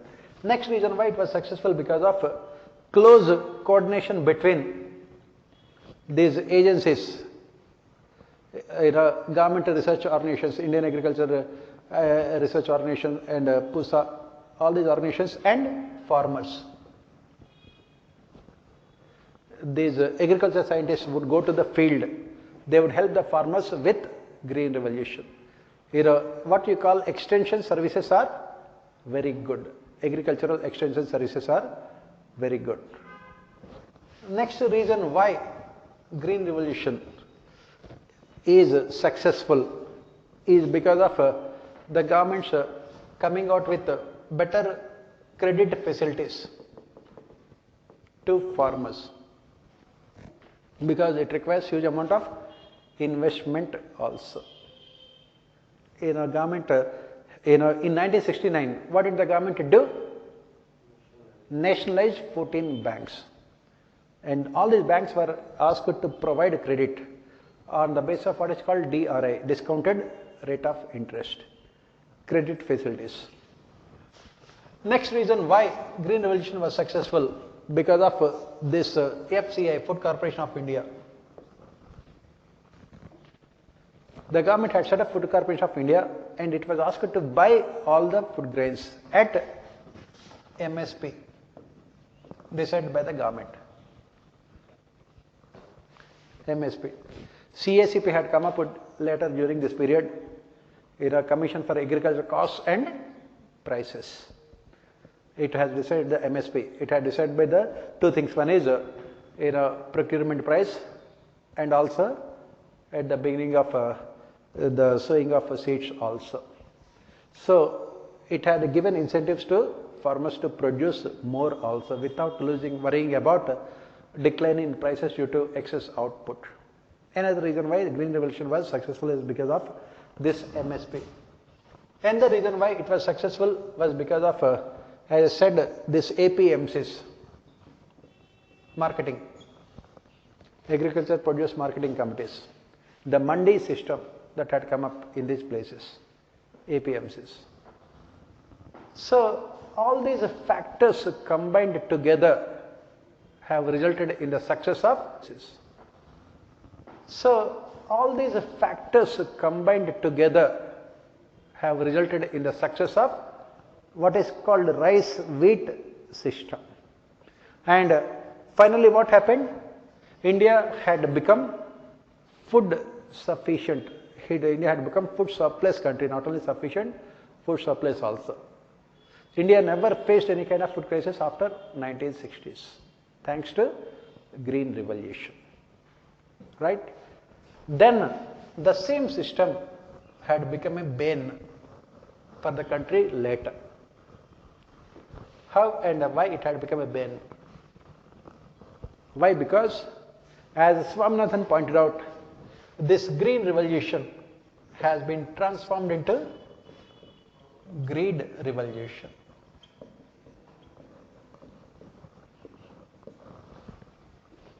It has been transformed into Greed Revolution. It has been transformed into Seed Revolution. Seed, yielding variety of seeds. Seed Revolution. So what are the problems?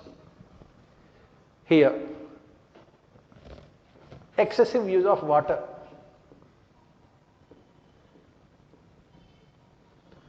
Excessive use of water led to increasing salinity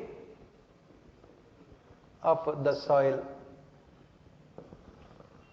Excessive use of water, increasing salinity of the soil.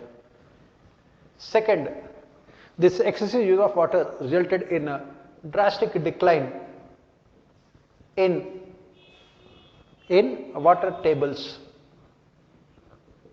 creating water crisis. The country is facing water crisis. As Economic Survey has pointed out in the last year's Economic Survey, it has pointed out rightly that among all BRICS countries, India is the country which uses maximum amount of water per crop. That is what increasing a drastic decline in water tables. Third, excessive use of fertilizers, pesticides, have resulted in what? These crops getting poisonous. That is the reason why we are not able to export to them also. Decline in the quality. Pesticides, fertilizers, chemicals. Next, fourth, Green Revolution also accentuated the inequalities between rich and poor farmers.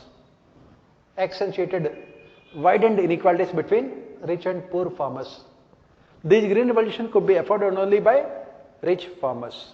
That is the reason why right now there is so much of criticism against MSP. It is said that only rich farmers are fighting for MSP.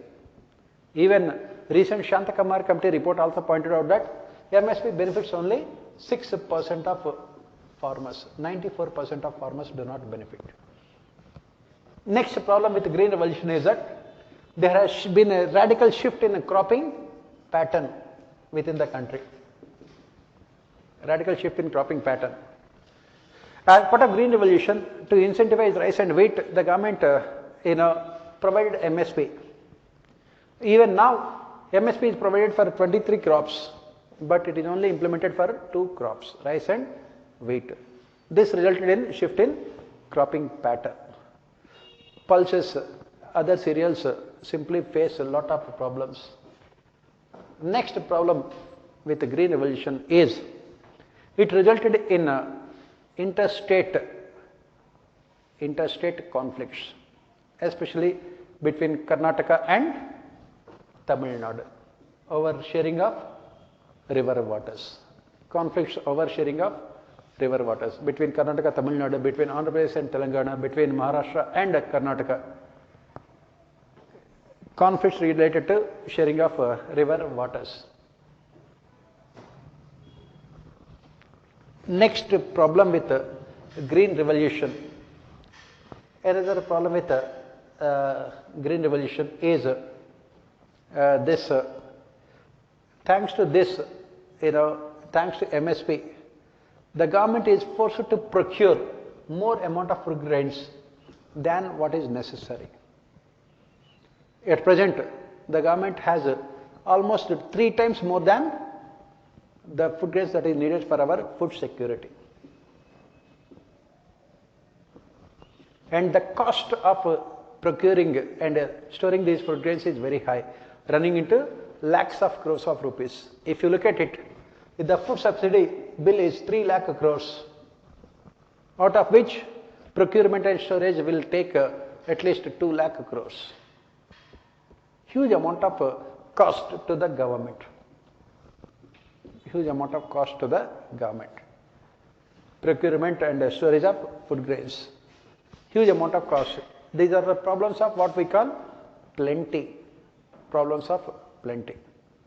This is another problem. Next problem with the green revolution is in those areas where water is not available, what did the farmers do? They are depending on groundwater. And they are depending on bore wells. And for that they are taking huge amount of loans. But once the water dries out, they will not be in a position to repay the loans. Because of which, what the country witnessed was more than 3 lakh farmers committed suicide in the last 20 years.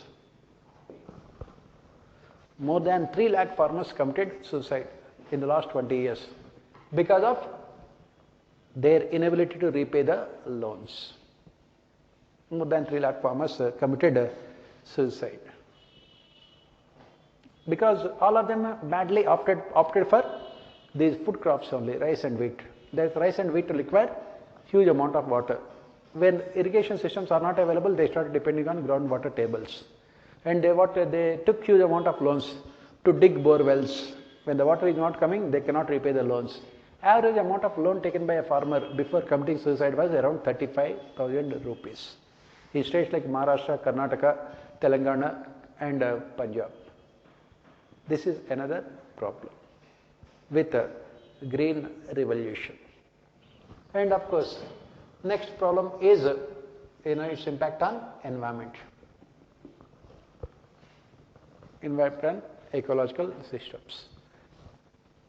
That is the reason why now we say that what is required is second or ever green revolution. That is what MS Swaminathan also talks about.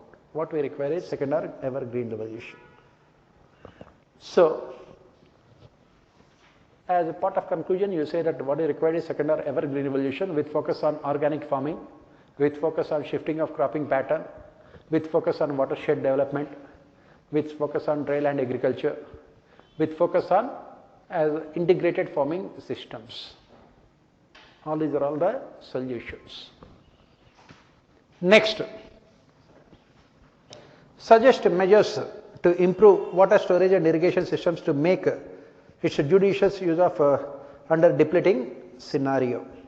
As we discussed, some of the measures we have spoken about in the previous question. What else should be done to make use of our depleting water resources? What should be done? Most of the measures we have talked about in the previous question. What else should be done? First and foremost, as I said just now, shift in cropping pattern. We must shift from rice and wheat to other crops. Second one is micro irrigation. What we call drip irrigation. In micro irrigation, you talk about drip irrigation, you talk about sprinkler irrigation, all these techniques. Third thing is These are the things which are talking about agriculture sector only. Interlinking of river waters. Interlinking of river waters. Fourth thing that should be done by the government is this fixing meters to motors of farmers. Most of the farmers are using tube well irrigation. So fixing motors, so that we will come to know subsidies. As we study with Mahatma Gandhi, one of the seven sins that we subsidies. As we study with Mahatma Gandhi, one of the seven sins that we study is wealth without work. Nothing should be given free of cost to the people. Fix meters to the motors of the farmers, so that we will come to know what is the amount of electricity, what is the amount of water that they are using. Next thing is organic farming. Organic farming, because it is only these fertilizers and pesticides and chemicals that require huge amount of water. So we should move towards organic farming. Next thing is, as we studied, just mentioned with now, watershed development. Watershed development, focusing on dry land agriculture.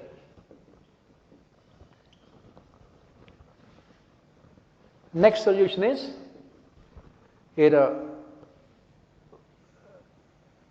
providing alternative employment to farmers in rural areas. Alternative employment to farmers in rural areas, so that their dependence on agriculture is reduced. Then what can be done in urban areas? What can be done in urban areas? Making it compulsory for every household to have this rain water harvestation measures, rainwater conservation methods.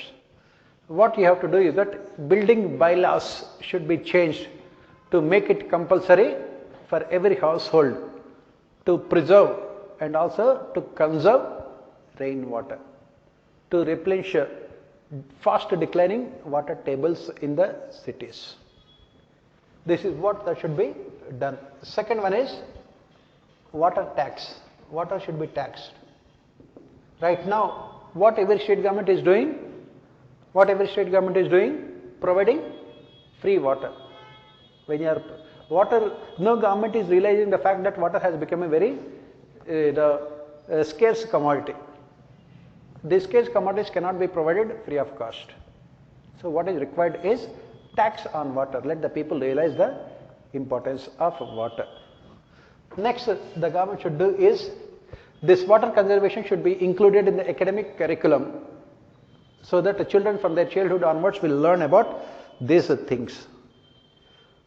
Let it be included in the academic curriculum.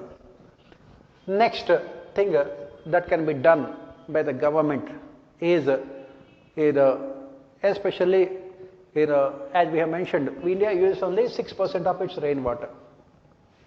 Taking proactive measures to utilize fully our rainwater. Next thing is constructing more small ponds and other water bodies to store water. Ponds, lakes and other water bodies. For example, in Chennai, in 1950s, there were 20,000 water bodies in 1950s. 20,000 water bodies in Chennai, small water bodies. At present, less than 1,000. Rest of them have been occupied by real estate developers and everyone else in the name of urbanization. So you have to focus on these small water bodies. They can help you to prevent floods. They can also help you to preserve rainwater.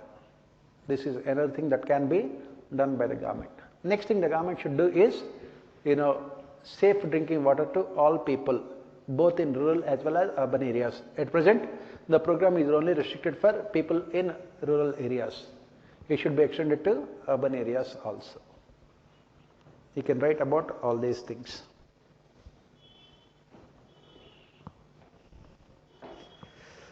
Next, COVID-19 pandemic has caused unprecedented devastation worldwide. However, technological advancements are being availed to readily to win over the crisis. Give an account of how technology was sought to aid management of the pandemic. This is part of science and technology. Next, describe the benefits of deriving electric energy from sunlight in contrast to the conventional energy generation. What are the initiatives offered by the government for this purpose? Solar mission is there. The government of India had come out with national solar mission. You have to write about all those things. Solar energy is much more cheaper compared to other sources of energy. Again, this is part of science and technology. Next question is, what are the features of a National Clean Air Program initiated by the government of India? In fact, incidentally, I have also given the same question. I have given the question in a different format. My question is, what are the reasons for increasing air pollution in our country and what are the measures taken by the government, and also analyze whether those measures are successful or not. If you look at today's newspaper also, as I have said, the United Nations has come out with this warning that air pollution is not only impacting some parts of our body, it is also impacting our eyes also. It is making the people blind also. Every year, at least 8 lakh people in India die of air pollution every year. And air pollution is very high, especially in metropolitan cities. So, what are the reasons for increasing air pollution in our country? What are the reasons for increasing air pollution in our country? Why do you think we are witnessing so much of pollution?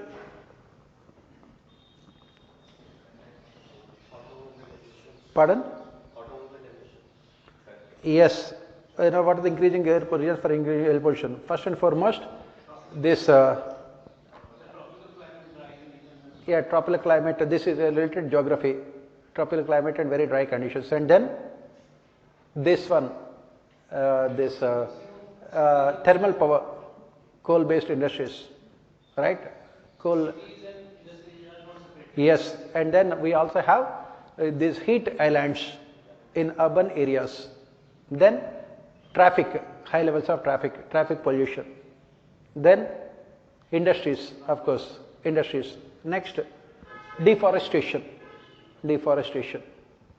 Next, mostly this fuel used by the people for cooking purposes. This trees, that also causes huge amount of air pollution, especially it releases carbon dioxide and carbon monoxide into the air. Then, what are the other reasons for increasing air pollution in our country?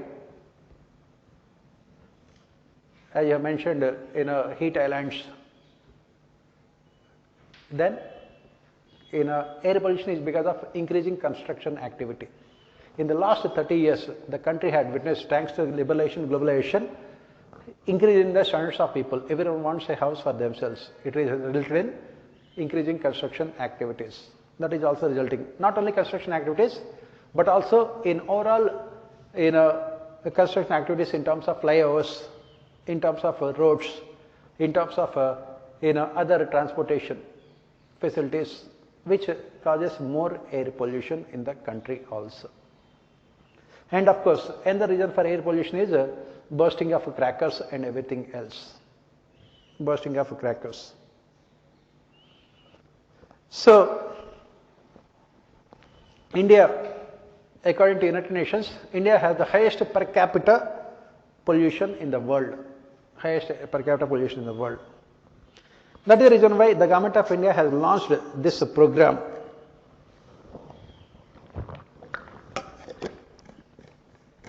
The government of India has launched this program, National Clean Air Program. It has been launched by the Ministry of Environment and Forests. It has city-specific plans, every city in the country. The objective is to reduce PM 2.5 and PM 10 levels by at least 20 to 30% by 2024. And the problem is that it is not legally binding. This program is not legally binding. You are expressing your intention without coming out with a concrete action. It is not legally binding. And what are the mitigation measures?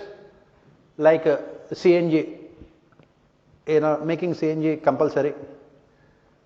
Then improving public transportation. Third one is green tax. Green tax means increasing taxes on diesel and petrol. Then increasing taxes on a second vehicle also. If you possess second vehicle, then you will have to pay more taxes. Then the government also has decided that more taxes. Then the government also has decided that these vehicles should move from BS4 to BS6 norms directly by skipping BS5. BS4 to BS5, 6. Then government also has banned stubble burning also, which is causing air pollution. The government also has banned crackers. It has also banned crackers. Then the government also has installed what we call these monitoring devices in major cities. You can see at major places you will have monitoring devices to know about the amount of pollution. But these are all half-baked measures because, as I said, there is no legal sanctity. Ultimately, this air pollution could be overcome by only through sustainable development. That is what you have to write here. As I said, I was surprised because I have given the same question in the examination. Next, discuss the recent initiative initiated by the government of India in the disaster management, departing from earlier approach, reactive approach. So again, this question I have given it in our public administration paper. Disaster management in India should move from disaster of management to from reactive to proactive approach. That is what we say. In India, what is required is from reactive approach to proactive approach. What do we say? Why disaster management is not successful in India? It is only reactive in nature. That is, we say that disaster management has 4 important steps. First one is mitigation or prevention. Second one is preparedness. Third one is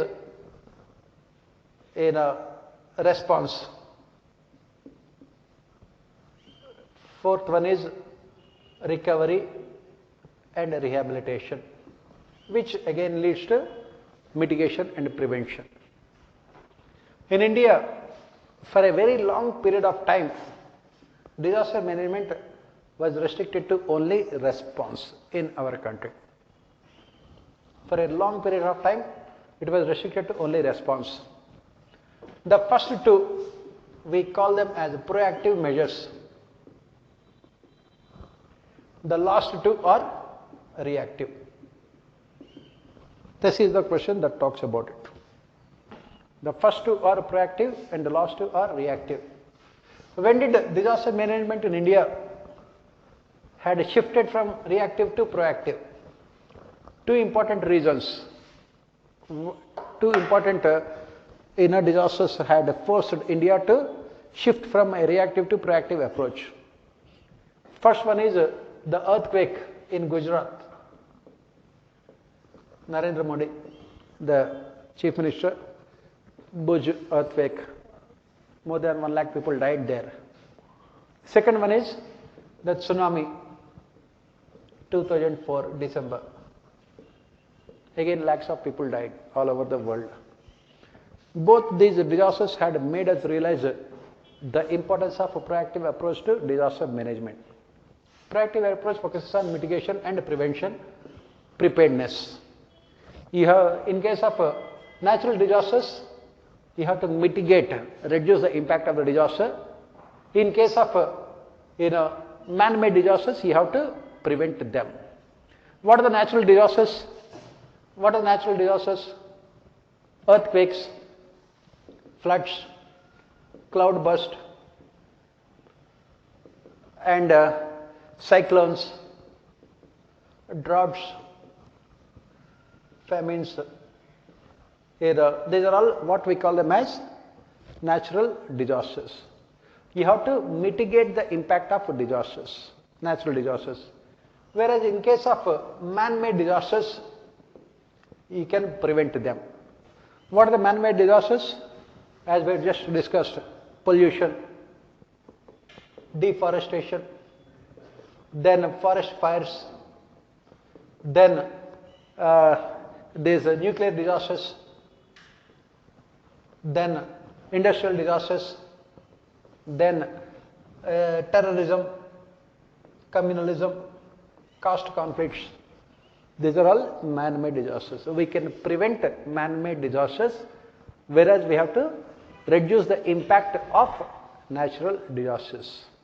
The first step is this mitigation prevention. Second one is preparedness. You have to prepare yourself for those disasters. Preparedness in terms of having manpower, preparedness in terms of having infrastructure, preparedness in terms of food, storing of food, preparedness in terms of storing of these medicines, everything, and then response. These are all response, recovery and rehabilitation are part of what we call reactive measures after the event takes place. So the question says here is that give the recent measures initiated by the Government of India to depart from reactive approach to proactive approach. What are the measures taken by the Government of India? Government of India had passed NDMA, National Disaster Management Authority, and National Management Disaster Act was passed in 2005, which had set up NDMA at the central level, SDMA at the state level, and DDMA at the district level. The government has created institutions. Next thing the government has done is, government has created special disaster relief teams, NDRF and SDRF teams.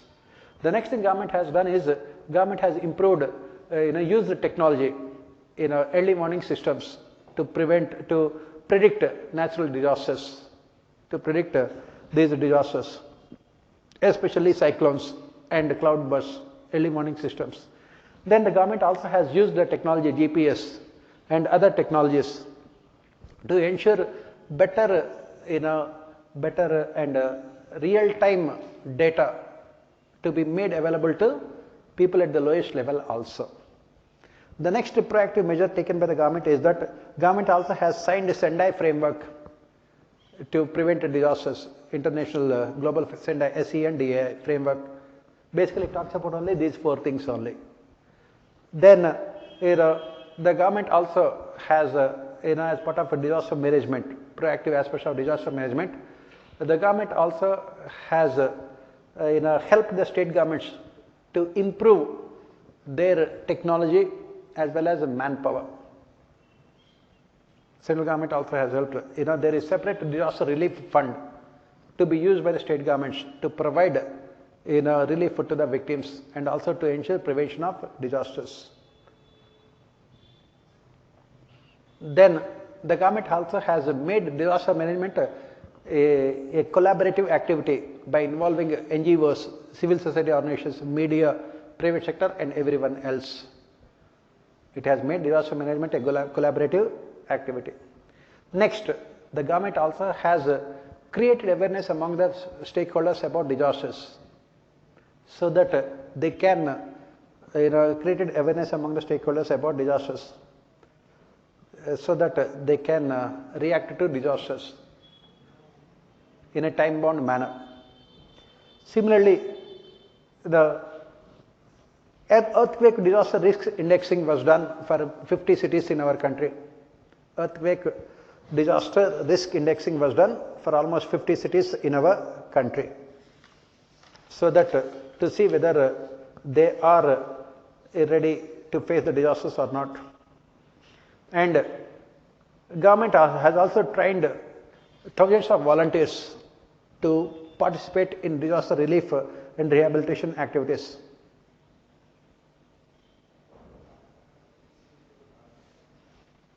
And the government also has used big data analytics to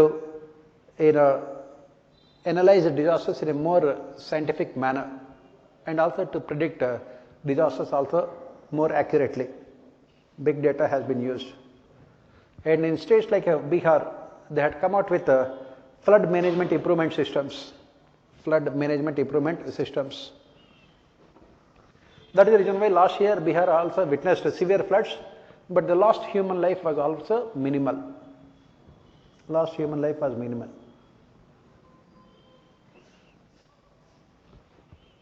And then crisis management committees and groups were formed at the local level.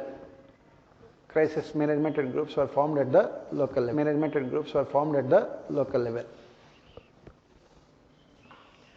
So these were all some of the proactive measures taken by the government. These are all some of the proactive measures taken by the government. Incidentally, you will study all of them in your public administration also. This is part of your public administration. Disaster management is a very important topic. Next, what are the determinants of left-wing extremism in the eastern part of India? What strategy should the government of India, civil administration, security forces adopt to counter the threat in the affected areas? Again, incidentally, I have given the same question in our test series this year. The same question I have asked, what are the factors for increasing left-wing extremism in the country and what should be done to counter them? So what are the factors that are responsible for increasing left-wing extremism? If you look at Naxalism or left-wing extremism, it is mostly now focused in eastern part of the country. Eastern part of the country means starting with Odisha, Bihar, Bengal and borders of Nepal. All these places are affected by left-wing extremism. Now the question says, what are the determinants of this left-wing extremism in eastern part of the country? Why we have so much of left-wing extremism? For these kind of questions, you require very good knowledge of, as I keep on saying, polity, economy, administration and culture. So what are the reasons why there is so much of left-wing extremism in these parts of the country? What is common to all of them? First and foremost, all these areas are highly backward. They are all backward. Second, most of these areas have huge amount of forest cover, especially in Odisha, forest cover. Third, in Jharkhand, Odisha, forest cover. Third, another problem is mineral resources. Mineral resources are available. And then each and every area had its own regions. For example, in Bihar, why we have this left-wing extremism? In Bihar, what are the reasons? In Bihar, the reasons are related to caste. C-A-S-T-E, caste conflicts. Why? Because this land of backward castes, the land of backward castes, it has been occupied by forward castes due to Jamindari system, whether it is Bengal or Bihar. So what did the Naxalites do? Naxalites had come up and they had freed the land from the clutches of forward castes. Then what happened in Bihar? Forward castes reacted with the help of Ranbir Sena. Have you heard about him? Ranbir Sena in Bihar? These are the things which you have to know. These kind of questions require specific answers. People think that they have written good answers. But the problem here is that they have to write very specific answers. There is different reasons for left-wing extremism in Bihar. There is different reason for left-wing extremism in Bengal. The reasons are different in Odisha.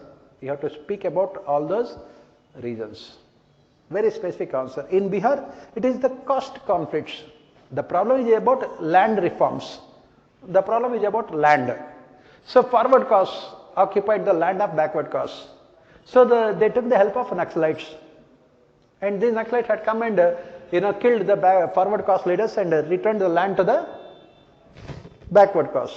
Then forward caste reacted with the help of what is called Ranbir Sena.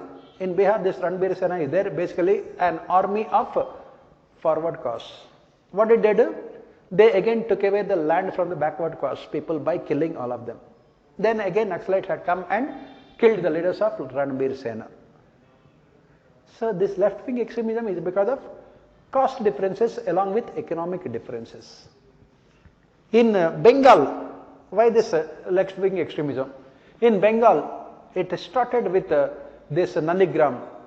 When you look at Mamata Banerjee, recently Mamata Banerjee, she said that she would be contesting from Nandigram only. Why it is so important? Because this is where Naxals gained momentum during this period. These Naxalites were against this capitalism. They were against big industries, capitalists.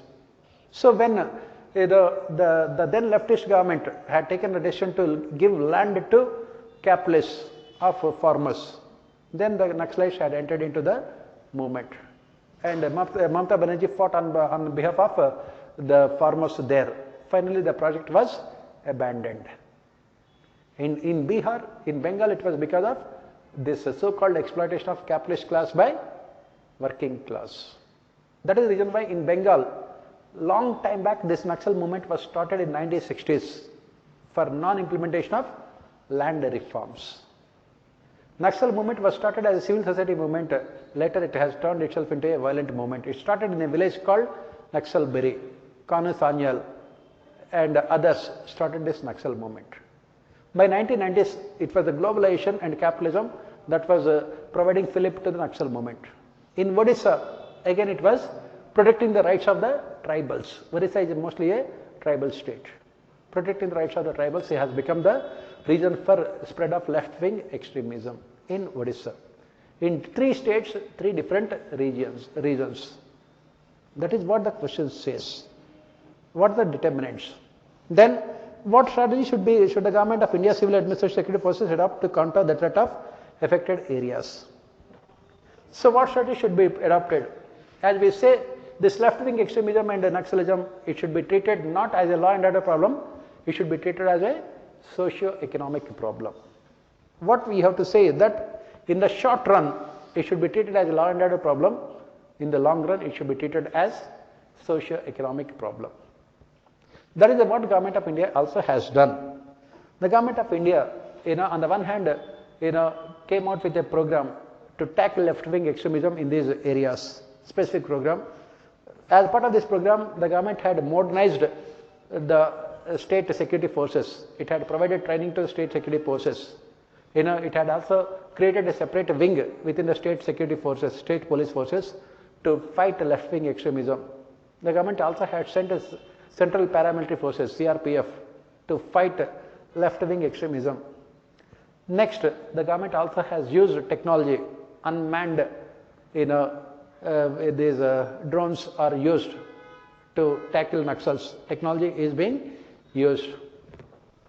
Next, government also focused on treating this problem as a socio-economic problem. The government is focusing on good governance in the affected areas. Good governance in those affected areas. That is the reason why we have aspirational districts program. Not only aspirational districts program, the government also has identified as very specific districts affected by left-wing extremism, and the government has given them a lot of incentives to improve infrastructure, to ensure job-led growth, and also specific programs to provide basic amenities to the people there so that they are not attracted towards left-wing extremism.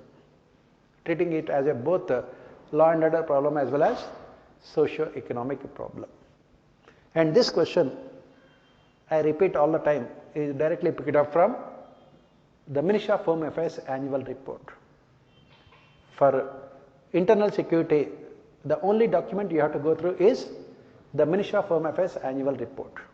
In fact, when I gave this question in our examination, I picked also this same statement from Ministry of Home Affairs annual report only. Both UPSC will never go beyond government documents. When I gave the same question in our test series as part of General Studies test series, I also picked up the question from Ministry of Home Affairs annual report only. Last question. Analyze international security threats and trans-border crimes along Myanmar, Bangladesh and Pakistan borders, including line of control. Also discuss the role played by various security forces in this regard. So the question talks about analyze internal security threats and trans-border crimes along Myanmar, Bangladesh and Pakistan. So if you look at the borders on western and eastern front, this question is related to the question which we have done in the section A also. Right, in section A, we have spoken about, for effective border management, you require. So it is always related. In fact, A, we have spoken about, for effective border management, you require. So it is always related. In fact, I have given this question also in our test series. I have given this question and I gave the question in the context of China, and UPSC has given the question in the context of Myanmar, Pakistan and Bangladesh. So, what are the security threats here? First and foremost, India shares on the eastern and western front combined together 15,000 square kilometers of borders on the eastern as well as on the western front. On the western front, Pakistan. On the eastern front, Bangladesh and Myanmar.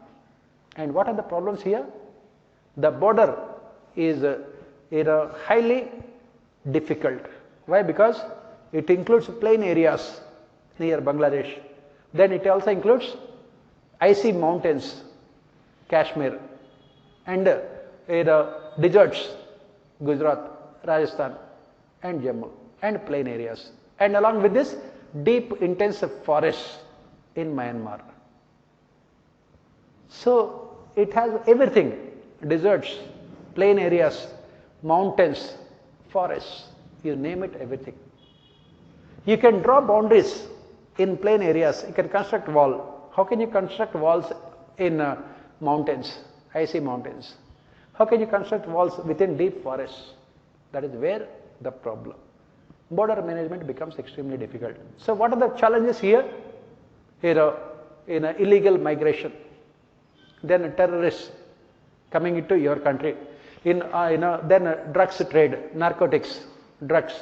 India is part of the Golden Crescent, Golden Triangle, that runs from Afghanistan to Pakistan, India to then East Asia. It is part of the route. Then so drugs, narcotics. Then the problem is related to on the eastern front, Bangladesh, cattle trade. Then as we have said, the borders, porous border is there. So illegal migration, lakhs of people come to India. Next, in Myanmar, deep forests in the northeast. In northeast, when you go there, there are no national loyalties. The loyalties only in terms of race.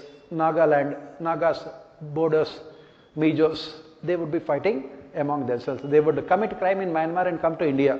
They would commit crime in India and go to Myanmar. So these are all the problems.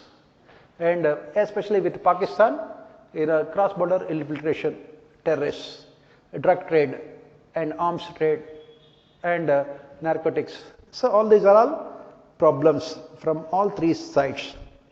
I also discussed the role played by various security forces in this regard.